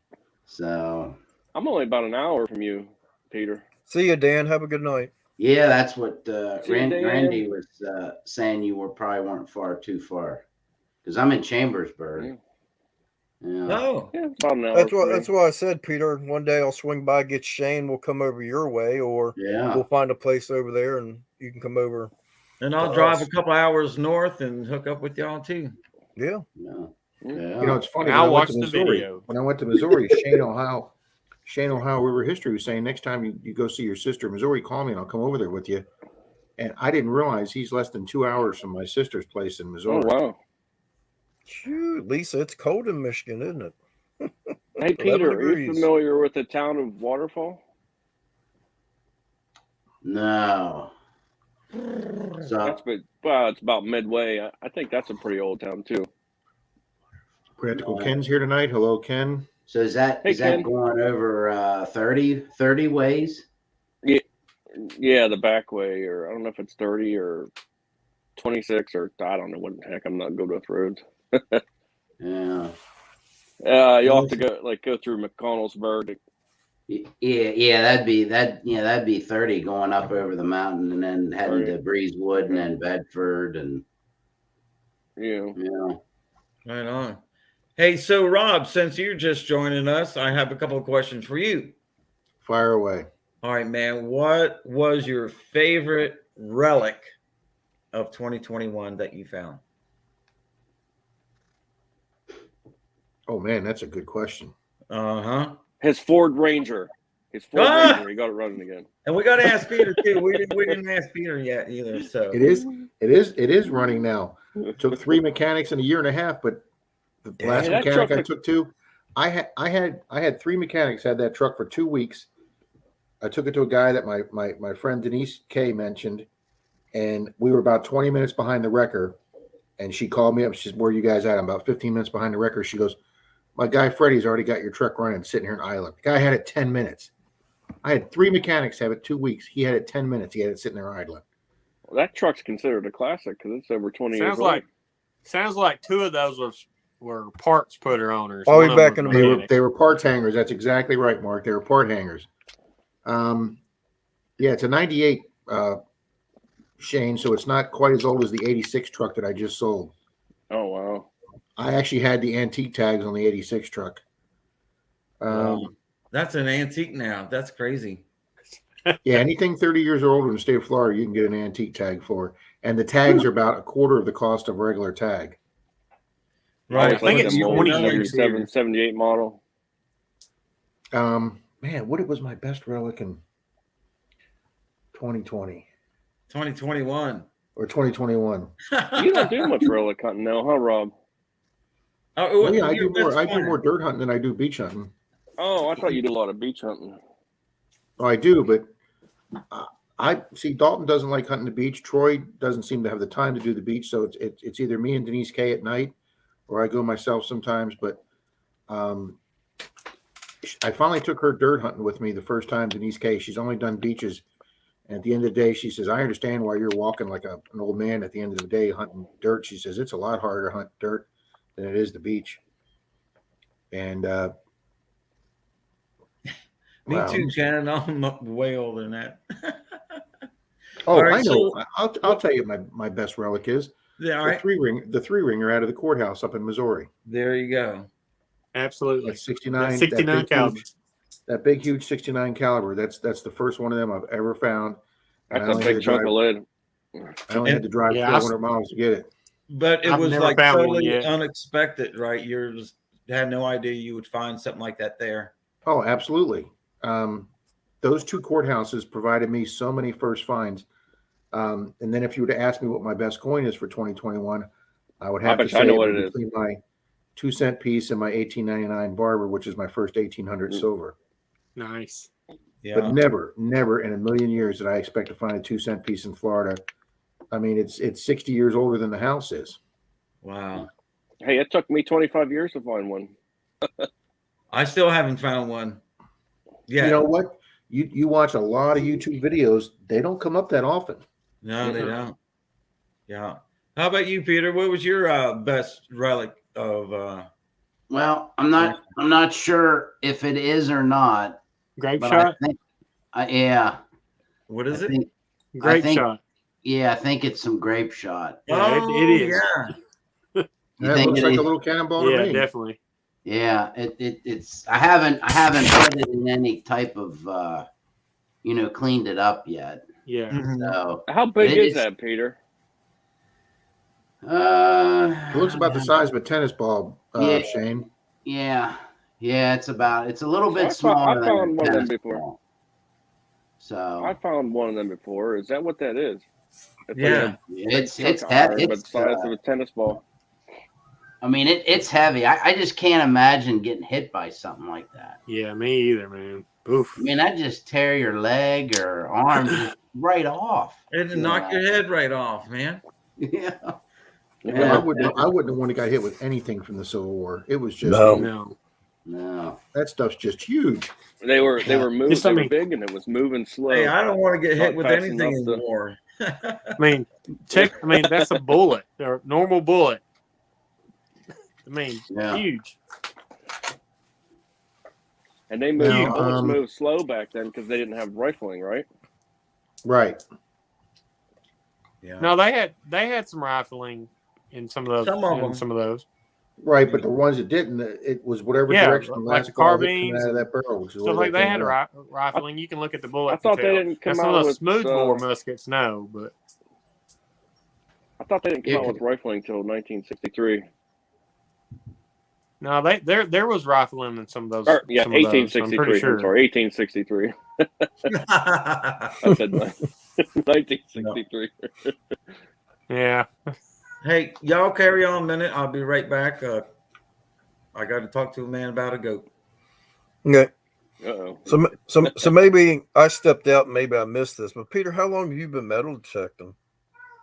Come here, honey. Oh my! I think I started when I was 12 with a Radio Shack, and then I went through a whole bunch of different detectors, and then I got out of it for a while, and just did when we went to Ocean City. I would beach detect, but didn't do too much. And then when COVID hit, everything was closed, and I was like, I got to do something. So I told my wife I'm gonna get a Equinox, and then now I'm back in it and trying to get my girls to go more with me, and do stuff. But they like going to the parks and playing on the slides and everything, and I'll be out metal detecting while they're doing that. So, but yeah, so long time, but of recent, more heavily, I'd say. Cool. So what's the oldest, and like I said, maybe I missed this, but what's the oldest coin you found? Probably early 1800s. So I think 1832 was the oldest one I've ever found. So, but yeah, that one guy that Shane had that night, he was up in I think he's near Harrisburg, and which is north of us, and he found that Spanish coin, and I was like, how the heck that get way up there? You'd think that'd be, out on the coast and not so far, inland, but maybe they were taking the treasure up, to Massachusetts or something, and then it fell out. Oh no, the reals. I found a real around here too. So there's people find them around here. Yeah, I think until we come out with our own stuff, they kind of used anything Spanish or whatever for currency. I was just going to say that, Mark. According to the United States coin book, I think up to like 1850, Spanish silver was considered legal tender in the United States. Right. Yep, you're right. Because we weren't making our own silver at the time until we started making our own. That's why people find a lot of the 1800 reals too, the half reals and the 1 real. Yeah, that makes sense, son. Well, I'm gonna wait till Swifty gets back on here, but I'm gonna have to go. The old Lucky here is begging to go outside. So. So when I was off camera, I went out and looked to see how hard it's snowing. It's coming down really hard. It's about the size of a quarter right now. Oh man! So we got about 3 inches out there right now. I heard a snowplow go by. It's supposed to be 20. My wife said they 20 something here in the morning, but I don't think we have a chance of snow till Sunday. I think. My girlfriend said 2 nights ago when it was really cold here, we got some snow flurries up in North Florida. Huh? They were calling for it. Yep, North Florida was supposed to get a little bit. That's a pretty rare thing down here. I guess Georgia's supposedly pretty cold right now too. Well, I have to ask Cynthia that. She's up there. That's what my wife was telling me earlier. First they said 1 to 3 inches tonight, and then they changed it to 2 to 4, and then they changed it to 3 to 5. They just keep making it go up and up and up. Man. I have your address, Petey. I'll send you somebody. Well, Swifty, I was telling him I'm gonna have to get off here, man. I was waiting till you to get back on to say goodnight, and I got to take a look out. All right, man. Well, thanks for joining us. This was just a ad-lib thing. We just decided that, hey, let's go live. So thanks for joining us, and I'm glad you could be here. Well, it was fun.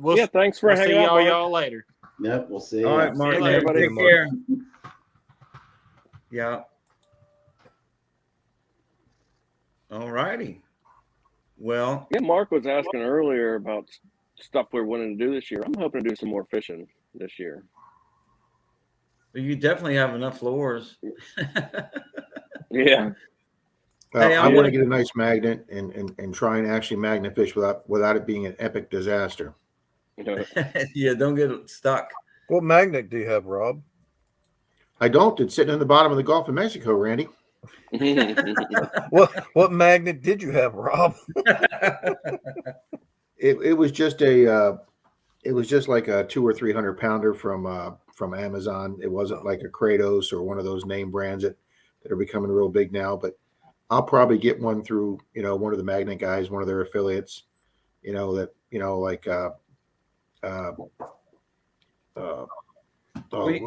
the two main guys that come into our stream all the time? Well, hey, actually, Mark is an affiliate for them now. Yeah. Mark that was just here? Yeah. Ram detecting. Yep. So go through him, man. He'll hook you up. He's hooked up with Kratos. Yeah. I had one. I was doing a pier off next to a boat dock in Tarpon, and this little boat pulled up with the hottest young girl getting off that boat in a bikini. And the same time I stared at her, I threw the magnet out and forgot to hold the rope at the end and just watched that end of that rope just sail right out into the Gulf of Mexico with my magnet.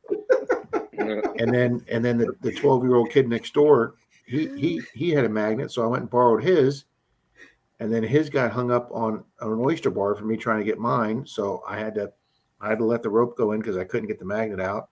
And then I went home and got my fishing pole and tied like 6 hooks to the fishing pole, trying to grab either one of them from a different angle.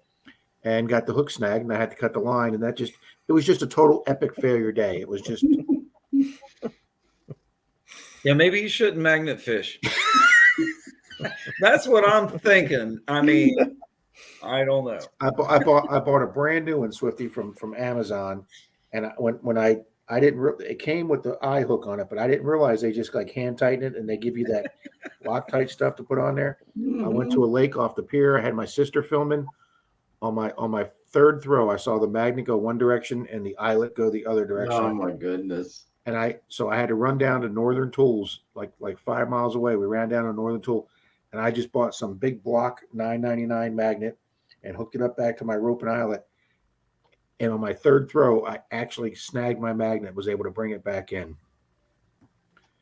So epic. Jim, I don't want a 2,000-pound magnet. I'll hurt myself with a 2,000-pound magnet. I don't know what he does for work with 2,000-pound magnet. Picking up cars or what? I don't know. Yeah, there is. But I might start with something like 400 or 500 pounds. I mean, my first day I ever did it, I took the neighbor's 12-year-old son out, and we went off the most popular boat dock in the county going out to the Gulf of Mexico. It has like six ramps and boat docks. And I pulled up an 8-foot rebar. And then we pulled up all kind of fishing equipment, pliers, screwdrivers. BC. And it was my first day, so I didn't film it. And I haven't had a good magnet fishing day since that first day. See, what I was wondering, because next door we have all these square nails in the ground, right? So I go digging a target and it has all the square nails. I wonder if I can drop that magnet in there and pull all the nails out so I can get to the good target. Well, I wonder how deep a magnet would pull a nail out of dirt. Yeah, I like that idea. So I don't know. Thought about trying it. Might make a video of it. It might go viral. You never can tell. You never know. Might start a new trend. Yeah. Dirt Petey, have a good night. Have a good night, Petey. See Frankie. BC Treasure Trails has joined us. Hi, BC. Hey, Jason, what's up, buddy? Yeah, I'm going to post the link in here. If anybody else wants to jump up here and chat or whatever, feel free to join us. And yeah, come on up. We're just hanging out, shooting the breeze, you know. Well, Swifty, thanks for inviting me, and thanks for asking me what my best relic was. But I just got a little shout from the bedroom that I'm being loud as usual. So I will be listening, guys. All right. Good night, all right, Rob. man. Thanks for joining us, Rob. Have a great one, buddy. Yeah. All right, good seeing you, buddy. Take care, guys. All right, how the hell do we get out of here? Can't help you with that one. There you go. So, Peter, you said you're out test driving your snowblower earlier. Oh yeah, I think I see that in the chat. I got it ready. So I was hoping that if I got it ready, then it wouldn't snow, because that's the thing where you get it ready and then no snow happens. But it's snowing. So now, if we get too much, I gotta wait for my neighbor to bring the tractor down to get us out. So my daughters, they're all excited because they're gonna want to play tomorrow because they're off school already. So I told my daughter I'm taking my snowmobile out tomorrow. Oh yeah, I can't wait to see the video of that. Yeah, make a video of that one, Shane. Yeah. I'm gonna post the link again if anybody wants to come up. Yeah. Somebody else come on up, talk to us. Tell us what your best find was for 2021. You know, one of my best finds, and you were there with me the week before, I think, Randy, was at 1836 half dime. And yeah, that would be amazing. That was unbelievable. But the thing, I mean, I scraped the piss out of it, and there were two targets. And there was a square nail, and the half dime was like 4 inches over from it. And when I used my pinpointer picked up that square nail, and that's where I dug a circle around that and skint that dang half dime. But hey, I got it though, you know. Exactly. Now, did it read up perfect like silver, or was it kind of a mixed signal being that small? But the nail was beside, so it was ringing up 1920, and I was out in the field, so I was like, okay, well, that's, you know, the coin range, you know, that I just kind of, you know, I hunt with the Knox, so I just kind of put it in the coin range because it was so small, and it kept ringing up, you know, 1920, and so I just, you know, I took my eyes off. That was the other thing I did. I took my eyes off of where I was getting the signal from, and I just kind of stuck my shovel in the ground so I could concentrate a little bit better, you know. And I swung back over it, got that signal, and I hit the pinpointer, and it picked up the signal beside it. And when I dug down, I scraped it. So I was crying tears of joy and tears of sorrow at the same time. Yeah, that makes you want to cry when that happens. Yeah, but man, if I hadn't damaged that coin, it would have been, you know, like AU, you know, almost uncirculated. Oh wow, it's nice. The detail on it was spectacular. I was like, holy crap! Someone like just got that coin and lost it. Yeah, that's sweet. So you never know what you're gonna find out there in the middle of a field. Yep, that's for sure. And I figured that out. Yeah, I can't wait to go back to that field, Shane. I can't wait to get up there with you. There's more fields. There's tons of fields up there. We just got to get the permissions. Now we're gonna have to come up and we'll spend an afternoon just go door knocking, nothing else, to get it lined up. So before they start planting. So who's the guy that goes up to the door when you door knock? Shane does. Yep. No, I wait in the car. You spin them around a couple of times and go, all right, that direction. Yep.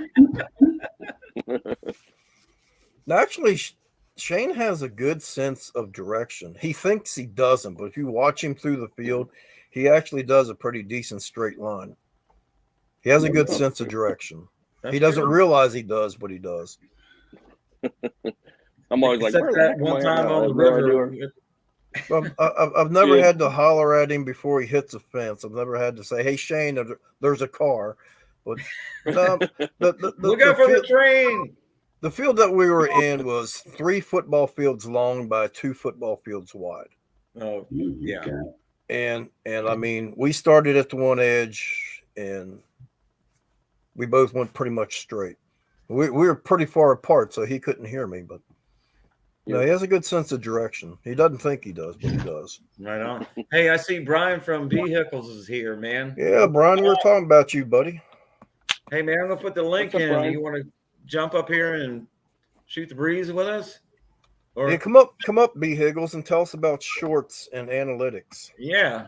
Yeah. Yeah. We all would like to learn a little something. We were just talking about it earlier and going, what if Brian was here and he could tell us all about it, right? Yep. Yep. Come on up, man.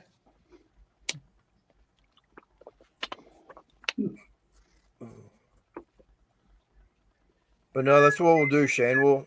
I'll come up. We'll line up some hunts and all that. That's all we'll do that afternoon. Because I know Peter wants to come over. Jersey Ray wants to come down. So maybe we can get something lined up and all 4 of us can meet up and that'd be cool. Have a good day. Yeah. I'll come on up. Yeah, Swifty, come on up. I can't believe Shane, you're not getting much weather out that way, are you? Right now it's snowing pretty good. But usually you get a lot of snow up that way? Yeah, but it's been cold. It's been pretty cold. We got lucky yesterday. Just the sun was out, so When the sun's out, that makes a big difference. Keeps you warm. Yeah. I Now, don't know, what was it yesterday, Randy? 44 or 45, something like that? Yeah, and we were sweating. Actually, when you picked me up, I think it was 32. And once we got out there and the weather warmed up, but oh my gosh, it was so muddy in the beginning before everything started drying up a little bit. Our feet weighed like 20 pounds clogging around in that field. Yeah, the ground's not frozen yet, so at least you're not chipping away. Yeah. No, the soil was amazingly soft.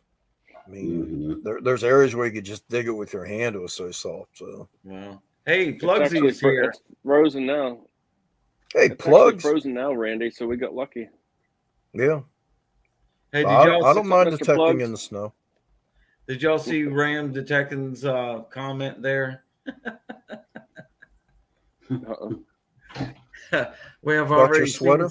Yeah. Now we need to see Brian's shorts. I don't wear any. There you go. Oh, I just figured out how to do that. Yeah, you just click on the text. I'll be damned. That's funny as hell. So post link again. Higgle says he's in bed, but man, get out of there. Other people have come up on lives and sitting in their bed and all that. That's right. Or sitting in other places. Yeah. That's funny as hell. No, Brian, I would like to talk to you about the shorts and analytics. So you put out a good video about how shorts can help your channel and all that.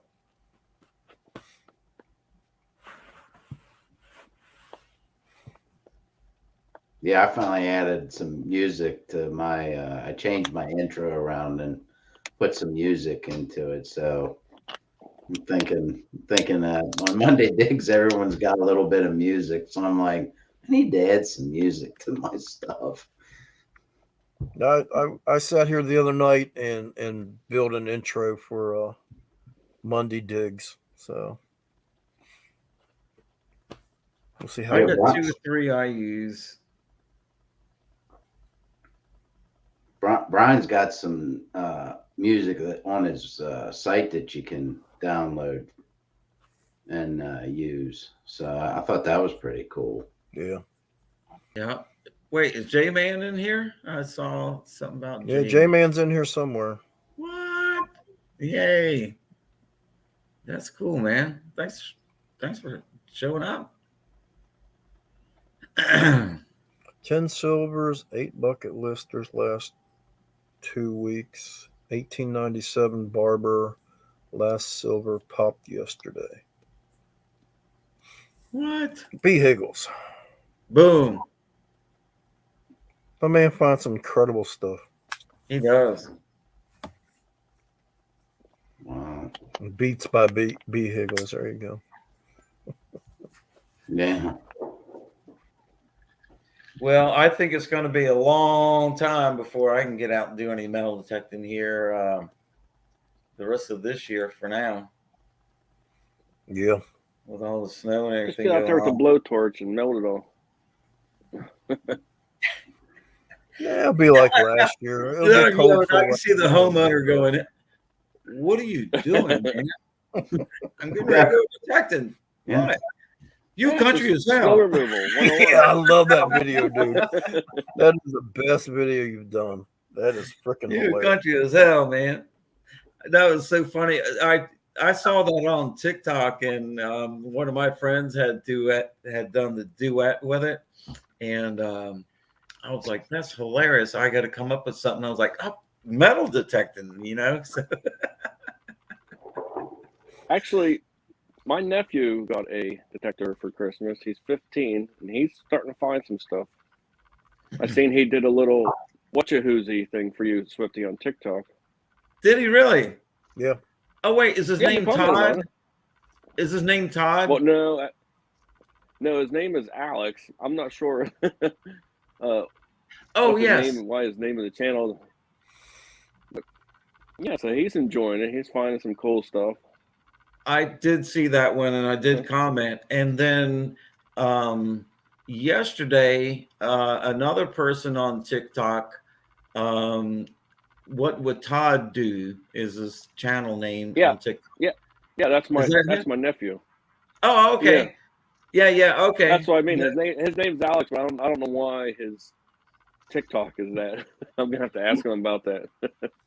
That's I like it. It's catchy, But yeah, that was pretty cool. He put that out there, and then I after he did that, and I was like, I told my wife I'm going to do a TikTok video of the definition pretty much of a Wachahoozie, and so I just did it real quick, and I had Karen point at a couple of Wachahoozies.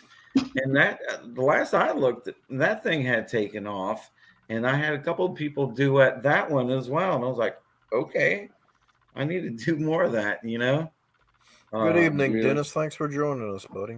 Dennis is here. KCMD. Yep. Yeah. What's up, Dennis? What's up, but Dennis? Yeah, I've been having a lot of fun with that stuff, Yeah,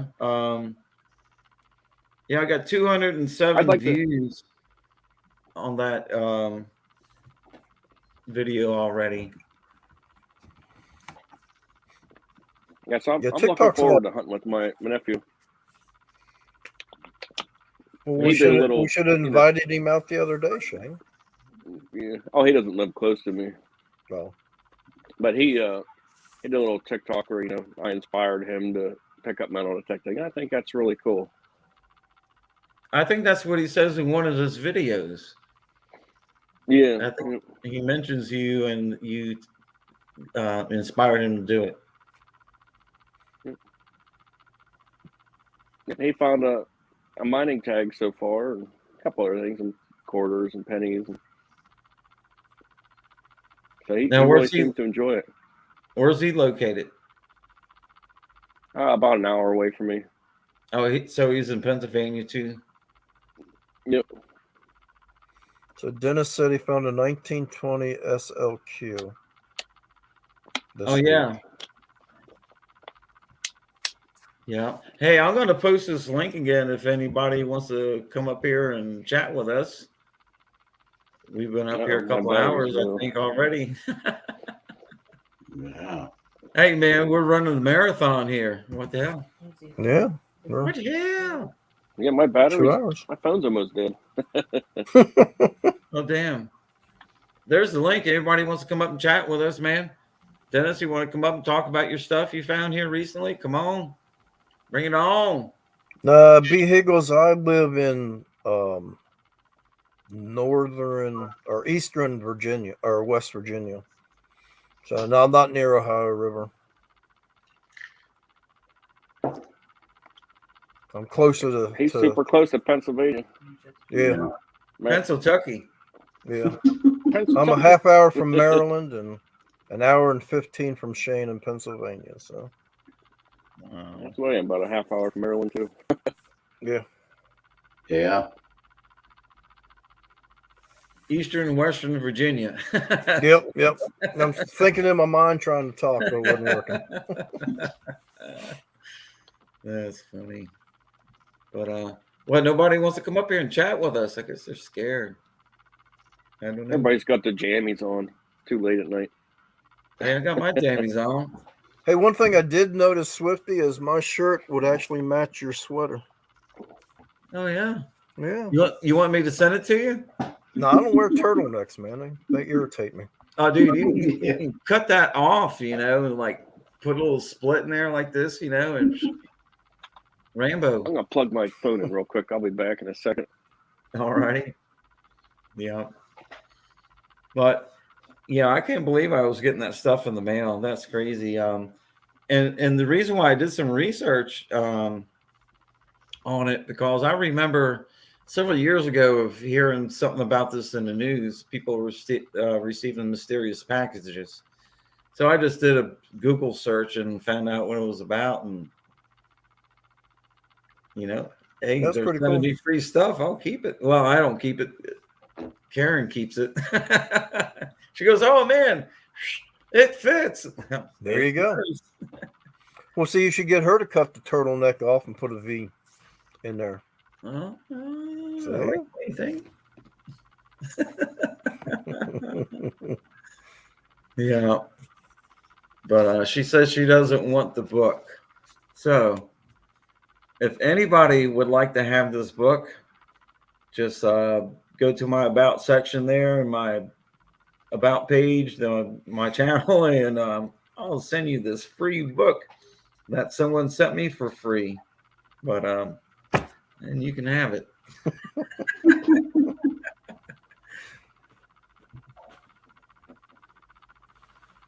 Somebody's swapping spit. What's going on? Rob said he gets nervous when guys exchange clothes, and Mark said you don't have to worry till they start swapping spit. Oh my god.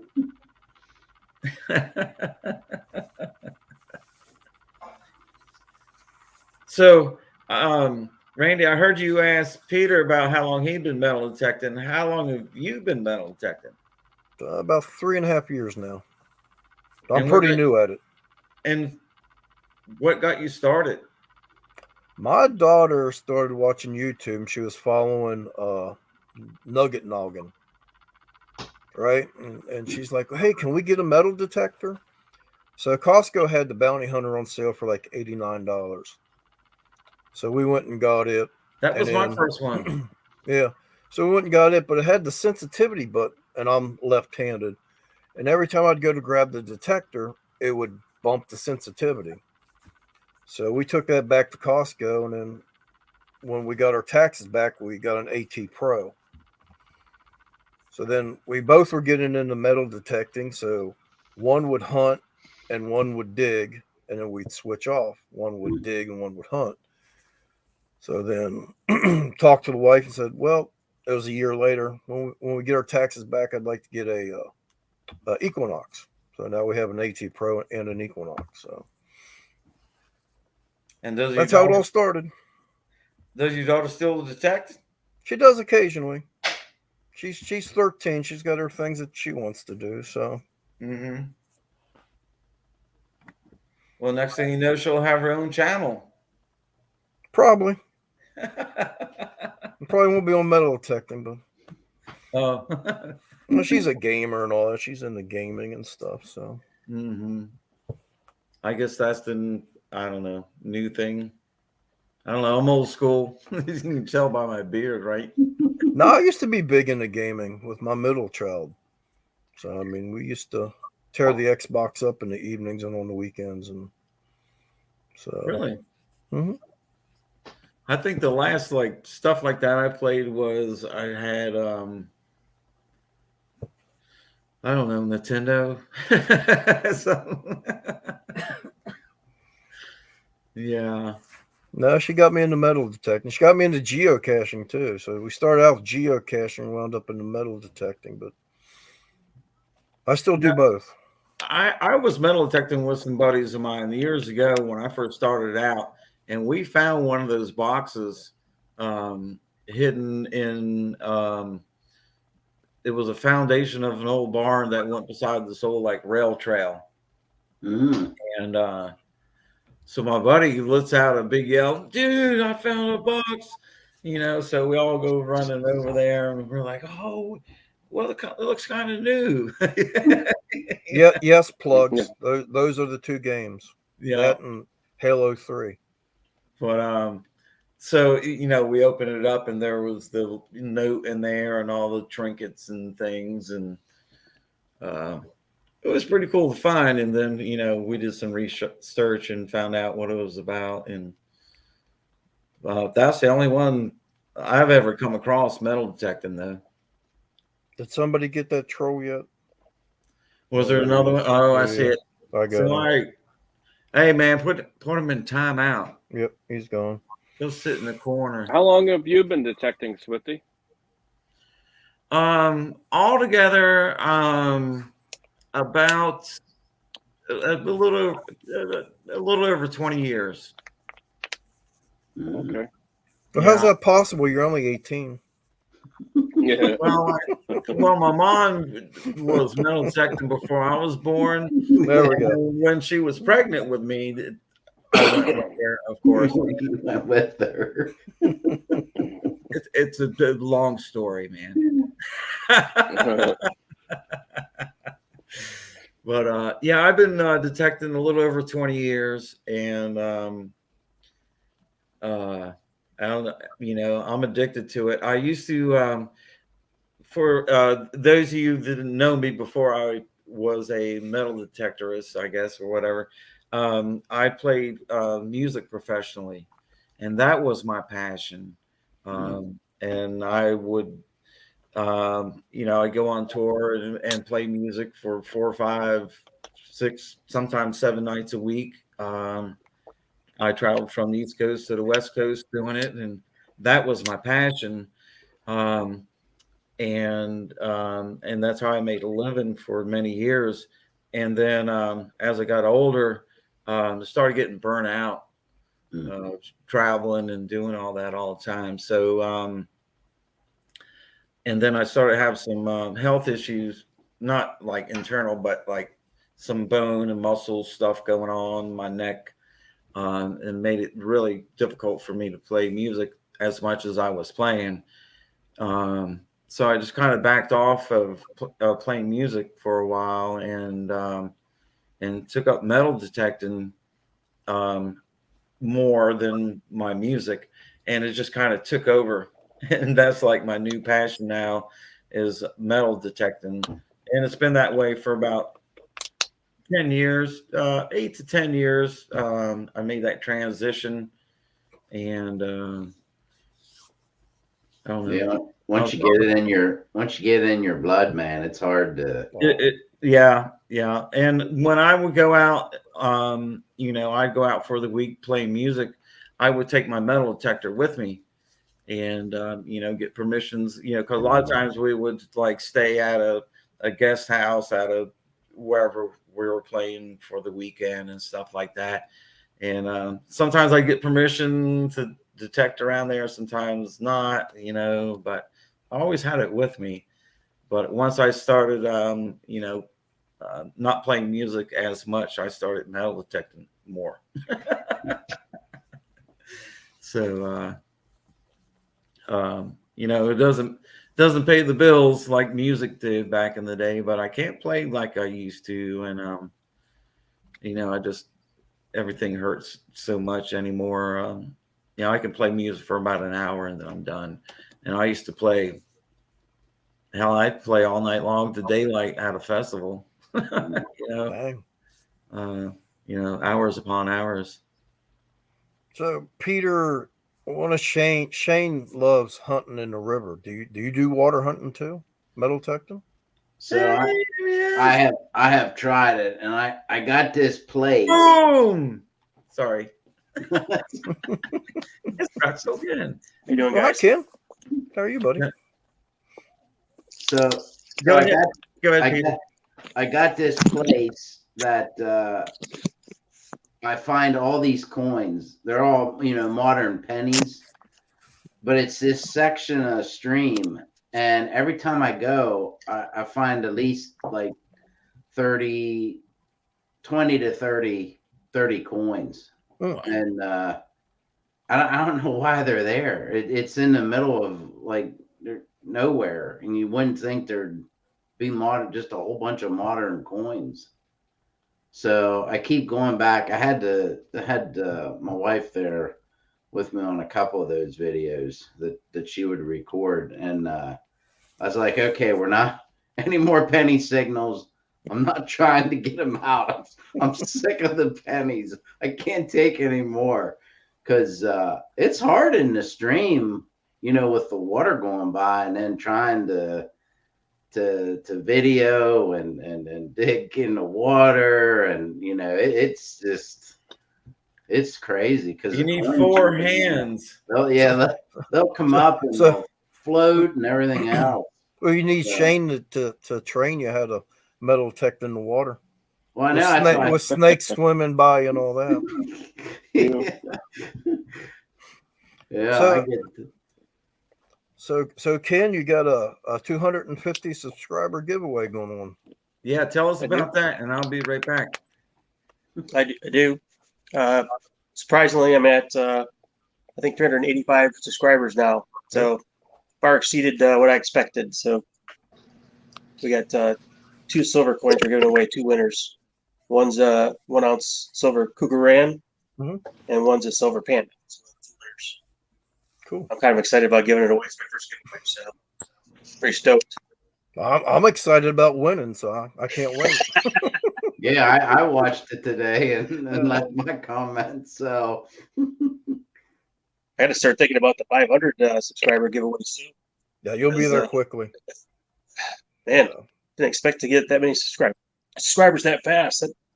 You I'm got really good videos. shocked and You got good videos. blown away. Yeah, no, you do a really good job. So, Well, thank you.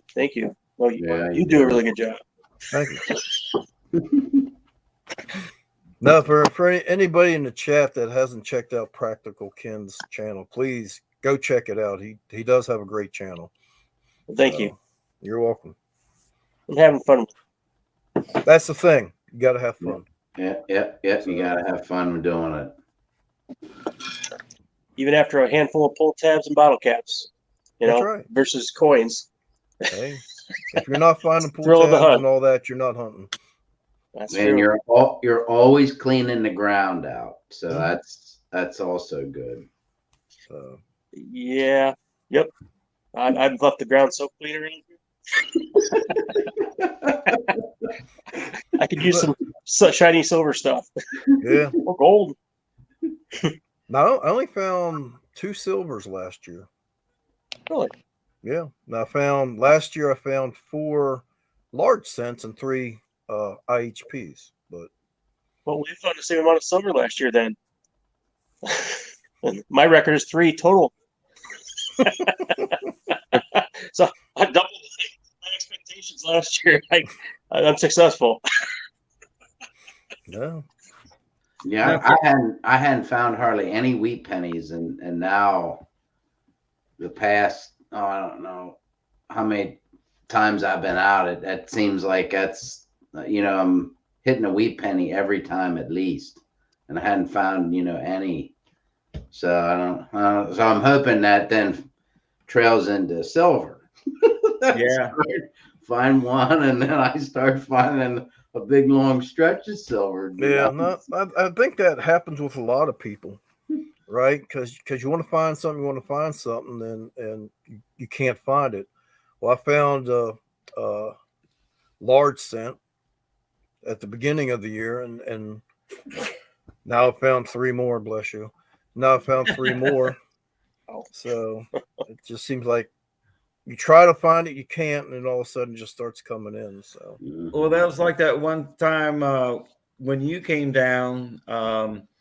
We found a couple of pennies, and I found that one penny, and I came over to you, and you were digging up a target, and I was just kind of sitting there talking to you, and I was scraping it off, and it was the Indian head, and I was like, "Dude, man, I got an Indian head," and you said, "Where'd you find it?" I said, "Over by the tree."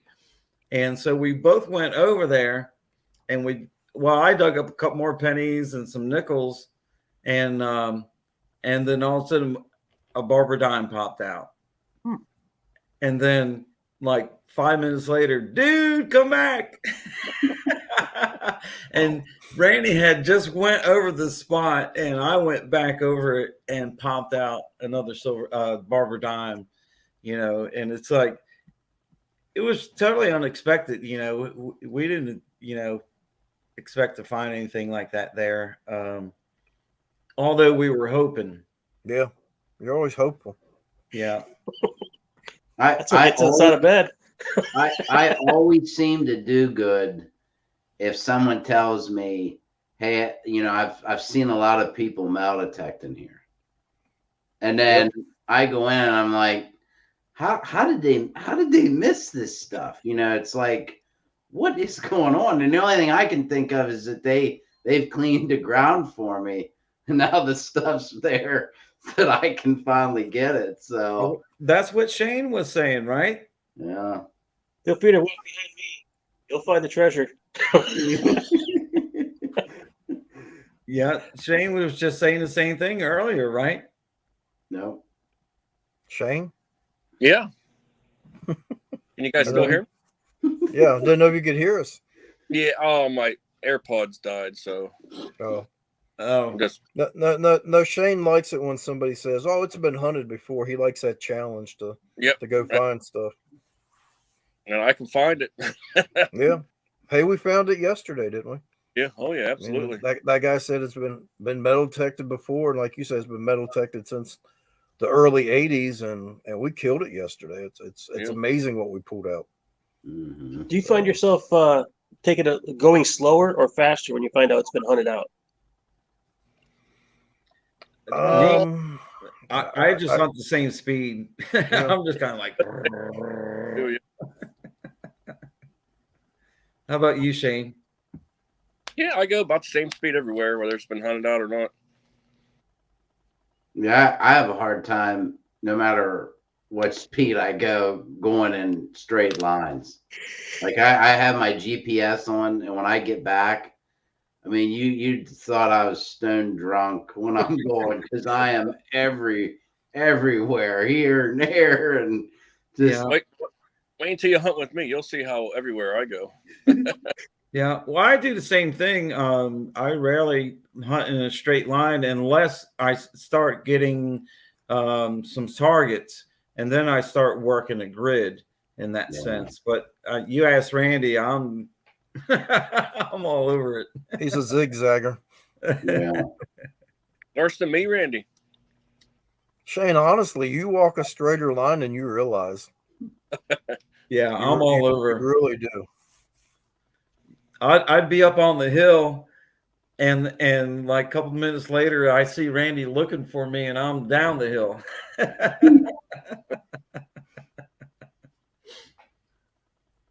You don't walk in circles, Shane. Huh. But if you did, that wouldn't be a bad thing, you know. No, it wouldn't be. No, Do you guys beach hunt too? What's that? Do you guys beach hunt too? I have a little bit, but not much. Peter does. Yeah, I go. We go to the beach twice a year, so when I'm there, I hit the beaches. So yeah. So one of the things I was talking about, Peter, how I met you was through your Ocean City videos. It's like, oh, dude, me and my wife go to Ocean City every year too. So that's how I found Peter. This video popped up from Ocean City. Oh, right on. Yeah. And Practical Ken came from Monday Digs. So where are you from? Swifty and Shane came from Pat's. Yeah, Swifty and Shane came from Pat's Zoom meetings. So yeah, I actually I was picking on when I first met Randy. I was picking on him because he wouldn't talk, and he would just sit there and just be real quiet all the time. And so I just kind of started picking on him, and next thing you know, we became buddies. That's the worst thing you ever did, wasn't it? I'm telling you, man. Shane's learning. Yeah. Now, where'd you say you're from, Ken? Let me pull up a Michigan map. Shaped like a hand. He's not too far from the hotel that I stay at. Oh, okay. Muskegon, Michigan's right here, right across from Milwaukee. Wait, there. West side of Michigan.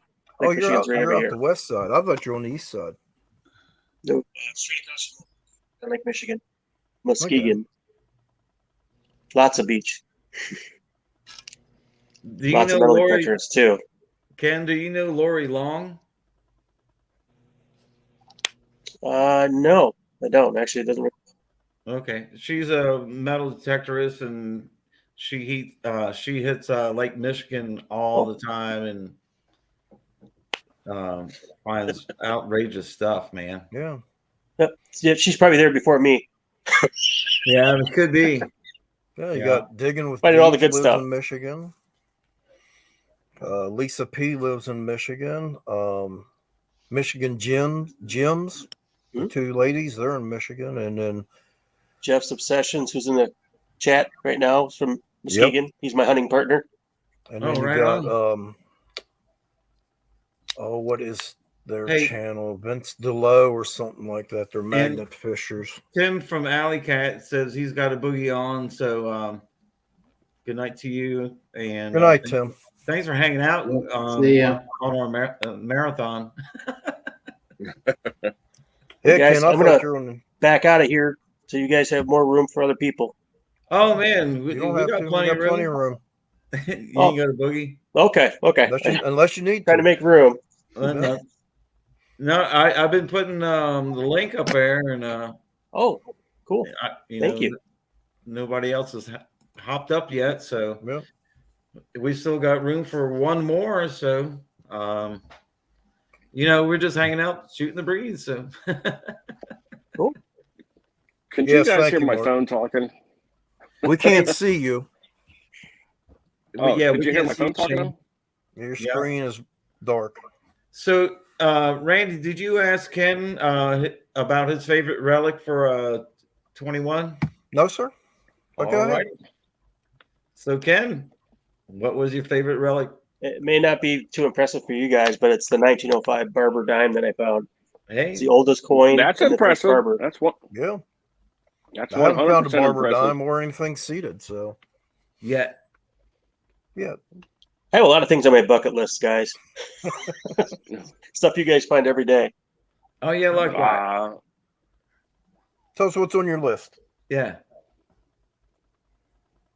On my list? Yes. Yeah. Just about everything you guys are talking about.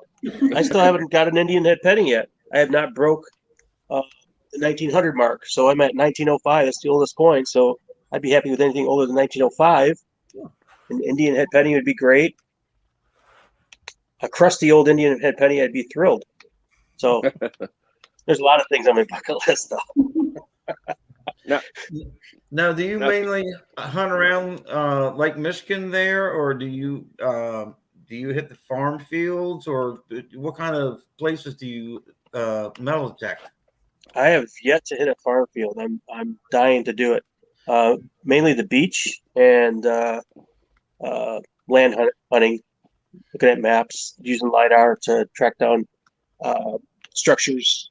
You see rectangular shadows on the map, and you kind of know that there might have been something linear there, man-made there. So go and look for surface finds, and then bring the metal detector to and try to locate stuff. So land and beach, mainly land, actually. Right on. Yeah, you start hitting those farm fields and things like that. That's where you'll find your Indian heads and I'm hoping all your bucket listers. So how long you been crossed. how long you been detecting, Ken? 1979. I got a wow. Radio Shack metal detector for Christmas. Wow. Okay. But then I stopped. Radio Shack. Then I stopped, and then really picked it up about 2-3 years ago again, and then no one else to go out with. So I was just finding pull tabs and getting frustrated, and really hit it hard this last year and a half, and having fun with it. So it ties in with my history research and archaeology research stuff. So even if I don't find anything worthy, like valuable, I'm finding rusty nails. I get thrilled about that because something was built with nails, and that's why there's rusty nails here. So that's what kind of gets me excited. Just that connection with the past. I don't know if Digging you're up familiar with history. my channel, but I'm blind. I wasn't sure if you knew. Ken? I mean, I think I've subscribed to everybody in What's here. that? There's a few people I haven't subscribed to, and I want to make sure I subscribe to you. So Shane, I showed Swifty the nail that we found. He said it is one of those rose head square nails. The ones we were finding? Yeah, the ones with the big top on them. Yeah. Huh, those are some weird nails. They're hand forged, man. They're like the 1700s. Yeah. So there had to be a building on that property, Shane. And there was lots of them, and we kept. I kept ignoring them after I'm like, I'm not digging up another nail because they kind of bring up with some high tones. Well, dig them all, y'all. Yeah, I found one of those so far. Yeah, they're different. Yeah, you can tell because the top of the head has like 4 sides where they hammered it, when they were making them. So the top of it has like 4 sides, and it sort of forms like a rose head, and so that's why they call it a rose head. So why are they off centered? Yeah, they're all because they're off-centered. hand forged. They're not machine made. They were like super off centered. They were almost on the side. Yeah, almost like a railroad spike kind of thing. Yeah. I mean, you're talking 1700s, and they're trying to, bust them out of the blacksmith shop as fast as they can. So a lot of them are all centered. If you look at the old bottles, the molds for the old bottles, or if they're blowing them, also they're totally all centered. Nothing is, centered at all. And everything was handmade back then, and they had to produce them as fast as possible. So, yeah. So, Ken, do you have a rose head nail? Do you know what we're talking about? Nope. What did I do with that one? Yeah, I was going to say, you got yours close by? Mine. Yeah, I'll be right. No, I gotta go get it, but I'll be right back. That's because I'm gonna grab mine real quick too. Well, damn, I'm gonna go grab mine too. Everybody's leaving all at once. Everybody, go get your nails. That's it, man. Well, this is pretty cool. I think we're running a marathon here tonight, and that's fine by me. We've been on here for like 2.5 hours.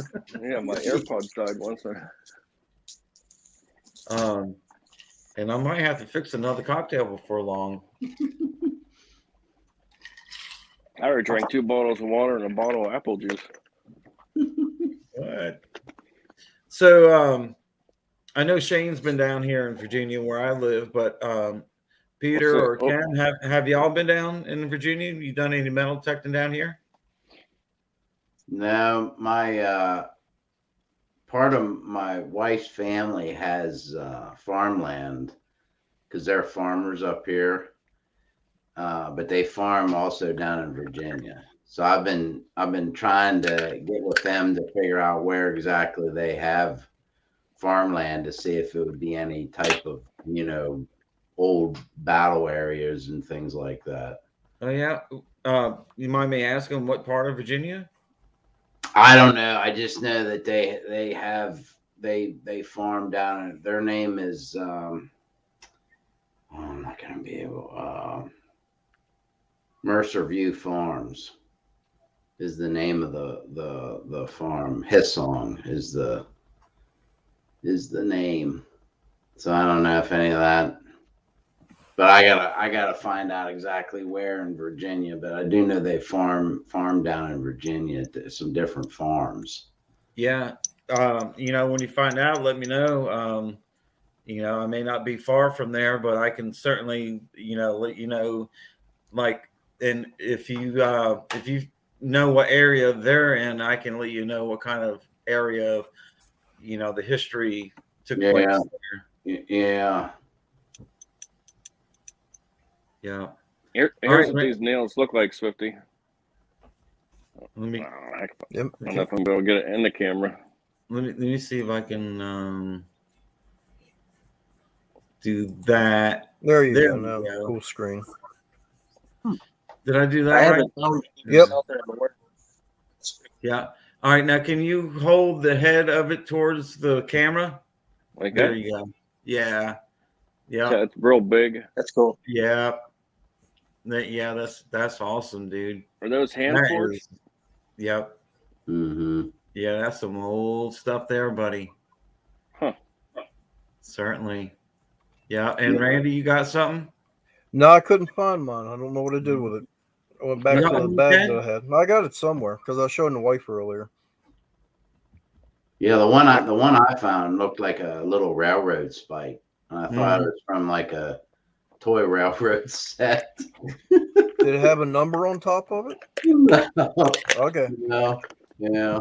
But I was like, oh, that's cool. I wonder what they would have used that for. And then someone said, oh, that's a rose head. So then they told me that it was hand forged, and that's why it looked like that. Yeah. Yeah, they're old. Someday. But you imagine back in the day, you know, they would homestead a piece of property and cut down the timbers, and you know, they would have a local blacksmith, you know, hammer out all the nails for them and everything to build their cabin, you know. And today you just fucking order. I'm sorry. Today you just order stuff on Amazon or whatever to do to make whatever you want to make. You know, back in the day they had to cut it down and someone had to make everything for it. You know. Yeah. So Ken, do you collect nails? Do I collect nails? Yeah, you said that you're into them when you find them, and Oh, no, I'm sorry. I must have spoken. I find a lot of nails, but just using them as evidence of puzzle pieces, evidence that there's actually a building or structure there. I don't collect nails. okay. I just use them usually flagging out an area. I can tell where their structures were, existing buildings. That's what I use nails just indicate. Just like pull tabs are like a party spot. Exactly. Guys, I'm going to have to head out. All right, brother man. Well, thank you so much for hanging with us. Yep. You guys have a great night. Take care. You too, buddy. See you later. Looking forward to your next video. Hey, It'll be a doozy. I was just reading what Plugsy said here about finding a 4-foot saw, and you know that's just proof right there. You know, you had one of those big 4-foot 2-man saws, and you know, one on person on each end cutting down the timbers. You know, it was a lot of hard work back in the day. Oh, yeah. That probably rang up real nice. What? The soul, the sound it came through. It's probably like, oh. Oh yeah, it's like a car bumper or something like that. Yeah. I would have passed it up if it was too big of a target. I would have passed it up. That's probably what I'd find as a bumper. Yeah, something like that. Well, I have a buddy that back in the day when I first started detecting, he found a hoard of jars full of money behind a chimney that's all there was like part of a chimney, and that was it. That was sitting there. And he said, I hadn't found nothing all day long, just trash. And he said, all of a sudden I got a signal. It was like a car bumper. That's the only way he could describe it. And he said he was like, what the hell? He started digging down there, and it was a piece of tin underneath the ground. And he pulled it up, and he could see jars of money underneath it. Oh, wow. So, you know, some of those signals, sometimes I've passed up. I'm like, oh, I'm not digging that up, you know. And then, you know, a week later, I'm like, no, I remember that time when Percy found that same, you know, he had the same signal, and he dug it up, and it was all this money. He actually cashed in $19,000 worth of coins and paper money. And then he kept, I don't know how much that he wanted for himself. That's incredible. That's awesome. Yeah.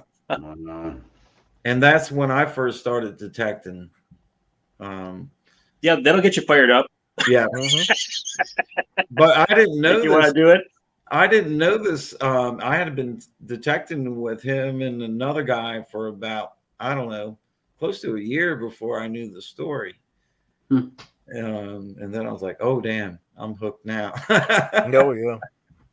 So Higgle says he's been digging a lot of crusty nails that gives him a high VDI chirp.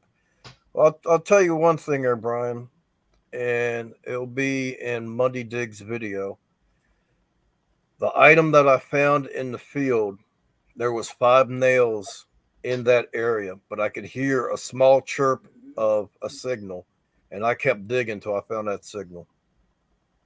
So Yep. Dig the nails. Dig it all, y'all. Yep. Yeah. Yeah, Those nails. I were kept getting tough. nails at 20, 22, 24, and I got really excited and started pulling out really small nails. I'm like, man, this is frustrating. It is. It 'Cause is. it's not but- usually just one nail. Well, what Park Rat Pull 'em Pat out. will tell you is you got to get rid of the trash in order for the better signals to come through. Mhm. Because as your iron breaks down, you get a halo effect, and that halo effect can affect the way your metal detector reacts. So you Mhm. get that stuff out of the ground heals, and then you'll find other signals. I hope I did that right, Pat. You No, did. That's It what sounded good. That's what he said. That's what he said. It 'Cause sounded I wanted a instructional 1 hour talk on the halo effect and the nail decomposing and all that, because I thought that was pretty interesting. Yeah. Yeah. Well, just like I was talking earlier about that half dime I found, there was a square nail about 3-4 inches from that target, and it totally threw me off with my signal, and I ended up scraping it and dug up the square nail instead.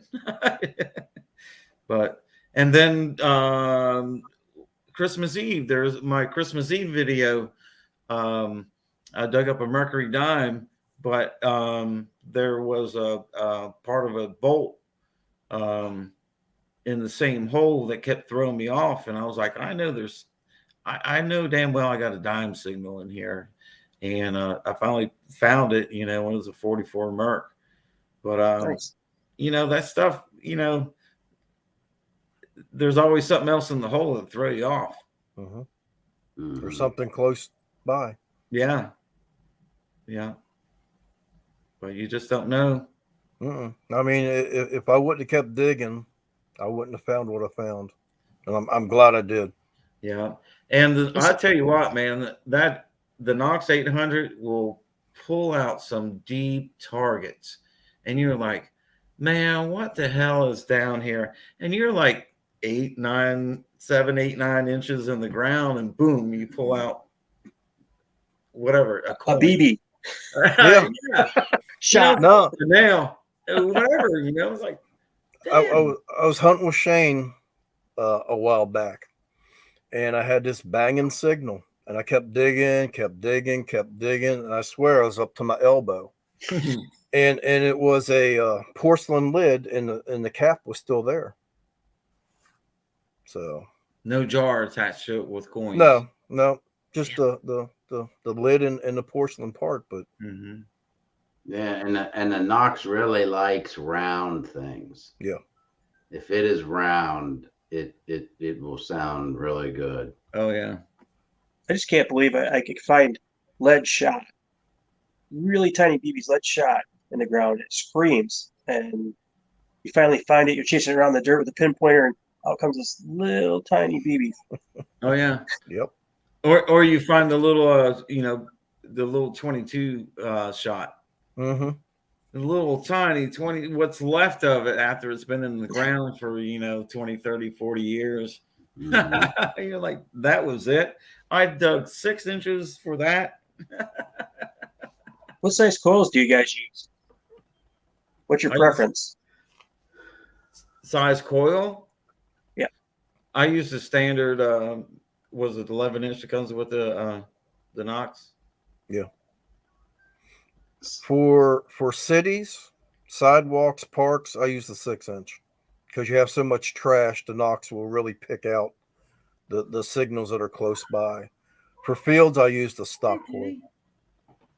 Yeah, and then when I'm down at the beach, I use the 15 inch a good bit, but then on I usually hit a place with 11 first, and depending on what I find, then I'll go in with the 6 and see what I can.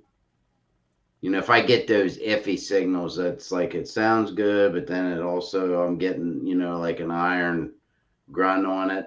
I'll put that 6 inch and go back in there where those were, and then I can get a much tighter Get surgical. Pinpoint on it, and it seems like I can ID it better.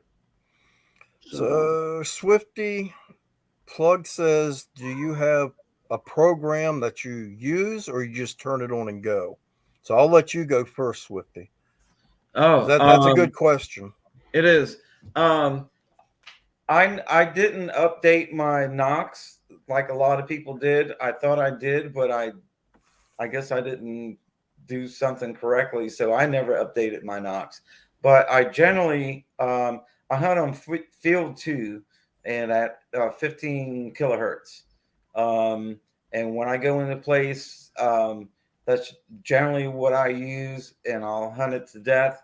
And then I'll go back and I'll run field 2 multi-frequency, and then I'll go park 1, park 2, and I'll go through pretty much all my settings from after I've hunted it at 15 field 2. Does that make sense?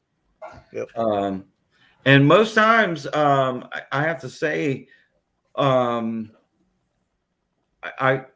after I run through at 15 kilohertz field 2, when I go back through at multi-frequency and I go through all my different settings, I find a couple little things here and there, but I don't find a whole lot that I've missed. And I've gone back, one place in particular, I've been working the same settings over and over again just to see, what the difference is. And, there's not too much on that piece of property that I missed at 15 kilohertz. So that's what I use mainly. But, the soil down here in Virginia is much different than anywhere else. It's so mineralized. And it can you can set your pinpointer on the ground and it goes, and there's nothing there. But there's so many minerals in our Virginia red clay down here that it just sets it off, and metal detectors are the same way. Yep. So I use the same settings as Swifty uses. So, and it's been good. I started out with Park 1 and Field 1. It's a totally different sound than Field 2. So it takes some getting used to. But anybody that buys a Knox, I would start out in Field 2 and learn it, because you find a lot more things with Field 2. The Park 1 and Field 2 block out a lot of signals. Field 2, you're pretty much opened, and you'll hear everything.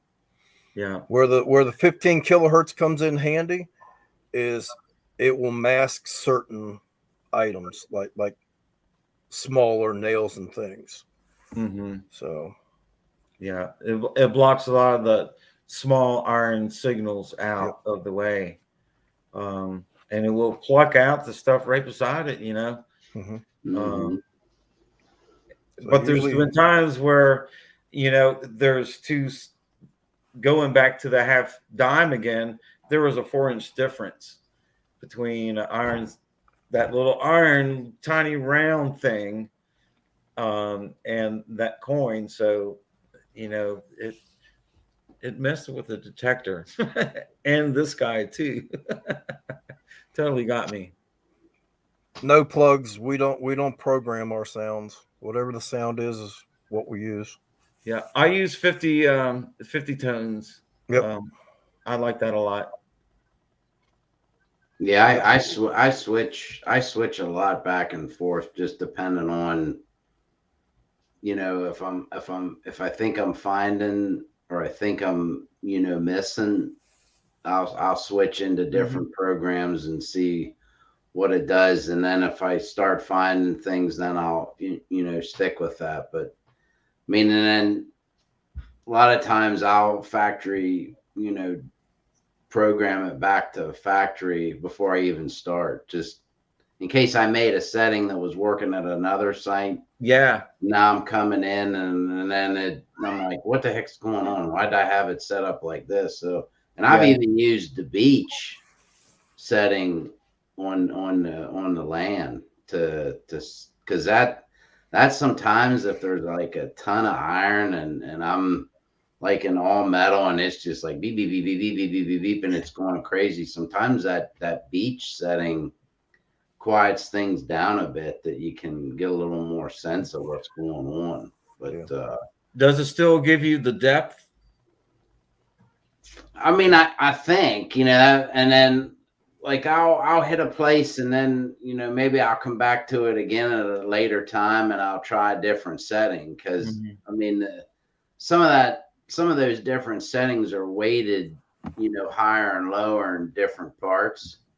So I always like trying the different settings because some souls just react different, and then you're trying to figure out, okay, is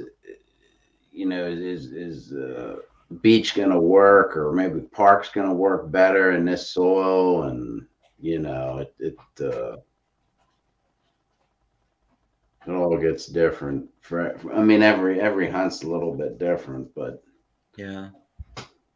So I went on that the one Randy got that 1888 Indian, and I had went on that not with him, but on a property, and I had went through and got that 1888 hold, and then I changed the program around, and then I went and found a hole that was filled with nails, but then it had 3 Wheaties in it. And I had been over that because I looked back and I dragged my shovel and I could see that I went right by it with the other, but the other program just didn't hit it. Right. And I didn't even hear the nails that, with that. I just heard the wheat sound coming through. Thanks. So yeah. So Well, Ken, do you have a favorite program that you run, or you just I'll be turn it honest. on and go? I just run factory settings. I've just got the Knox in September, so I'm still learning the Knox, and I'm afraid to change things up. I know the feeling. I don't want to take any chances. To be my luck, I'd cover an entire field and not find a thing. It's because I changed it up and screwed up things and eliminated everything that's metal. So I'm not going to take that gamble because I have luck like that sometimes. Yep. But I've only had Max since September, so I'm still trying to learn the AT Max. I still have the AT Max. I just haven't turned the AT Max on since I got the Max. So I'm still learning the Equinox 800. So watching your guys' videos and settings and with the VDR numbers helps out a lot. But see, I show my numbers because somebody made a comment on one of my videos that they were happy that I show the number, I show how I set it up, and then I show what I find. So that's why I do it. I definitely appreciate it. Helps me out. Yep. Yeah, I probably should put that more in my videos. Sometimes I mention what type of signal I'm getting, what the VDI numbers are, or sometimes I'm like, I got a banging signal here. So it depends how excited I am when I, find that target and I'm doing my video. Yep. Because sometimes you don't think about the other stuff. You're just like, and then I did a lot of detecting by myself, so I'm hitting Randy up and Mark. I'm like, dude, look what I just got. They're like, dude, it's a nail. Now I was metal detecting with a friend of mine that's never metal detected before, so I let him use my AT Pro, and we're doing next to an old schoolhouse, and it's one of those things that his father-in-law said, it's been hunted out, you guys aren't going to find anything. So I get this banging 30-35 signal, and I'm digging, and I'm recording, and I pop it over, and it's a large scent. First large scent I've ever found. Well, he is at least 50 yards from me, and I'm jumping up, hollering and screaming and acting like an idiot. And I had to edit the video down really well so you didn't see all that. But he dropped the hold on, machine. Randy, hold on for a second. I'd say we got another Thank you. Troll in there. Somebody can take care of that. Thank you. Go ahead. So he dropped the machine and he come running over because he thought a snake, a bee, or something like that. It's like, no, dude, look. So I had to edit that video way down because I jumped up and the camera's shaking everywhere and I'm just acting like a fool. Yeah, been there. Yeah, we just had a troll coming through real quick. So somebody took care of that. Thank you so much. But anyhow, well, folks, it's 11 o'clock. I'm about ready to hit the hay myself. I think my wife fell asleep on the couch, so I gotta go wake her now and not get a punch. No, mine's snuggling with the cats over there on the sofa. So I got now so's mine over there. So, but hey, you know what, man? It's been a great 3-hour marathon. And I want to thank each and every one of you for coming up here and joining us live, and everybody on the chat. And this old pro guy here, somebody fucking punch him in the mouth and get him out of here, please. Who in the hell is that? Say goodnight, Swifty. It's 11. Sorry, 11. I don't put up with trolls. Getting crazy at 11. Yep. Say goodnight, Swifty. So, good night, bye, y'all. Swifty. All right, we'll see you next time. Have a great night. Somebody shoot that guy. See you guys.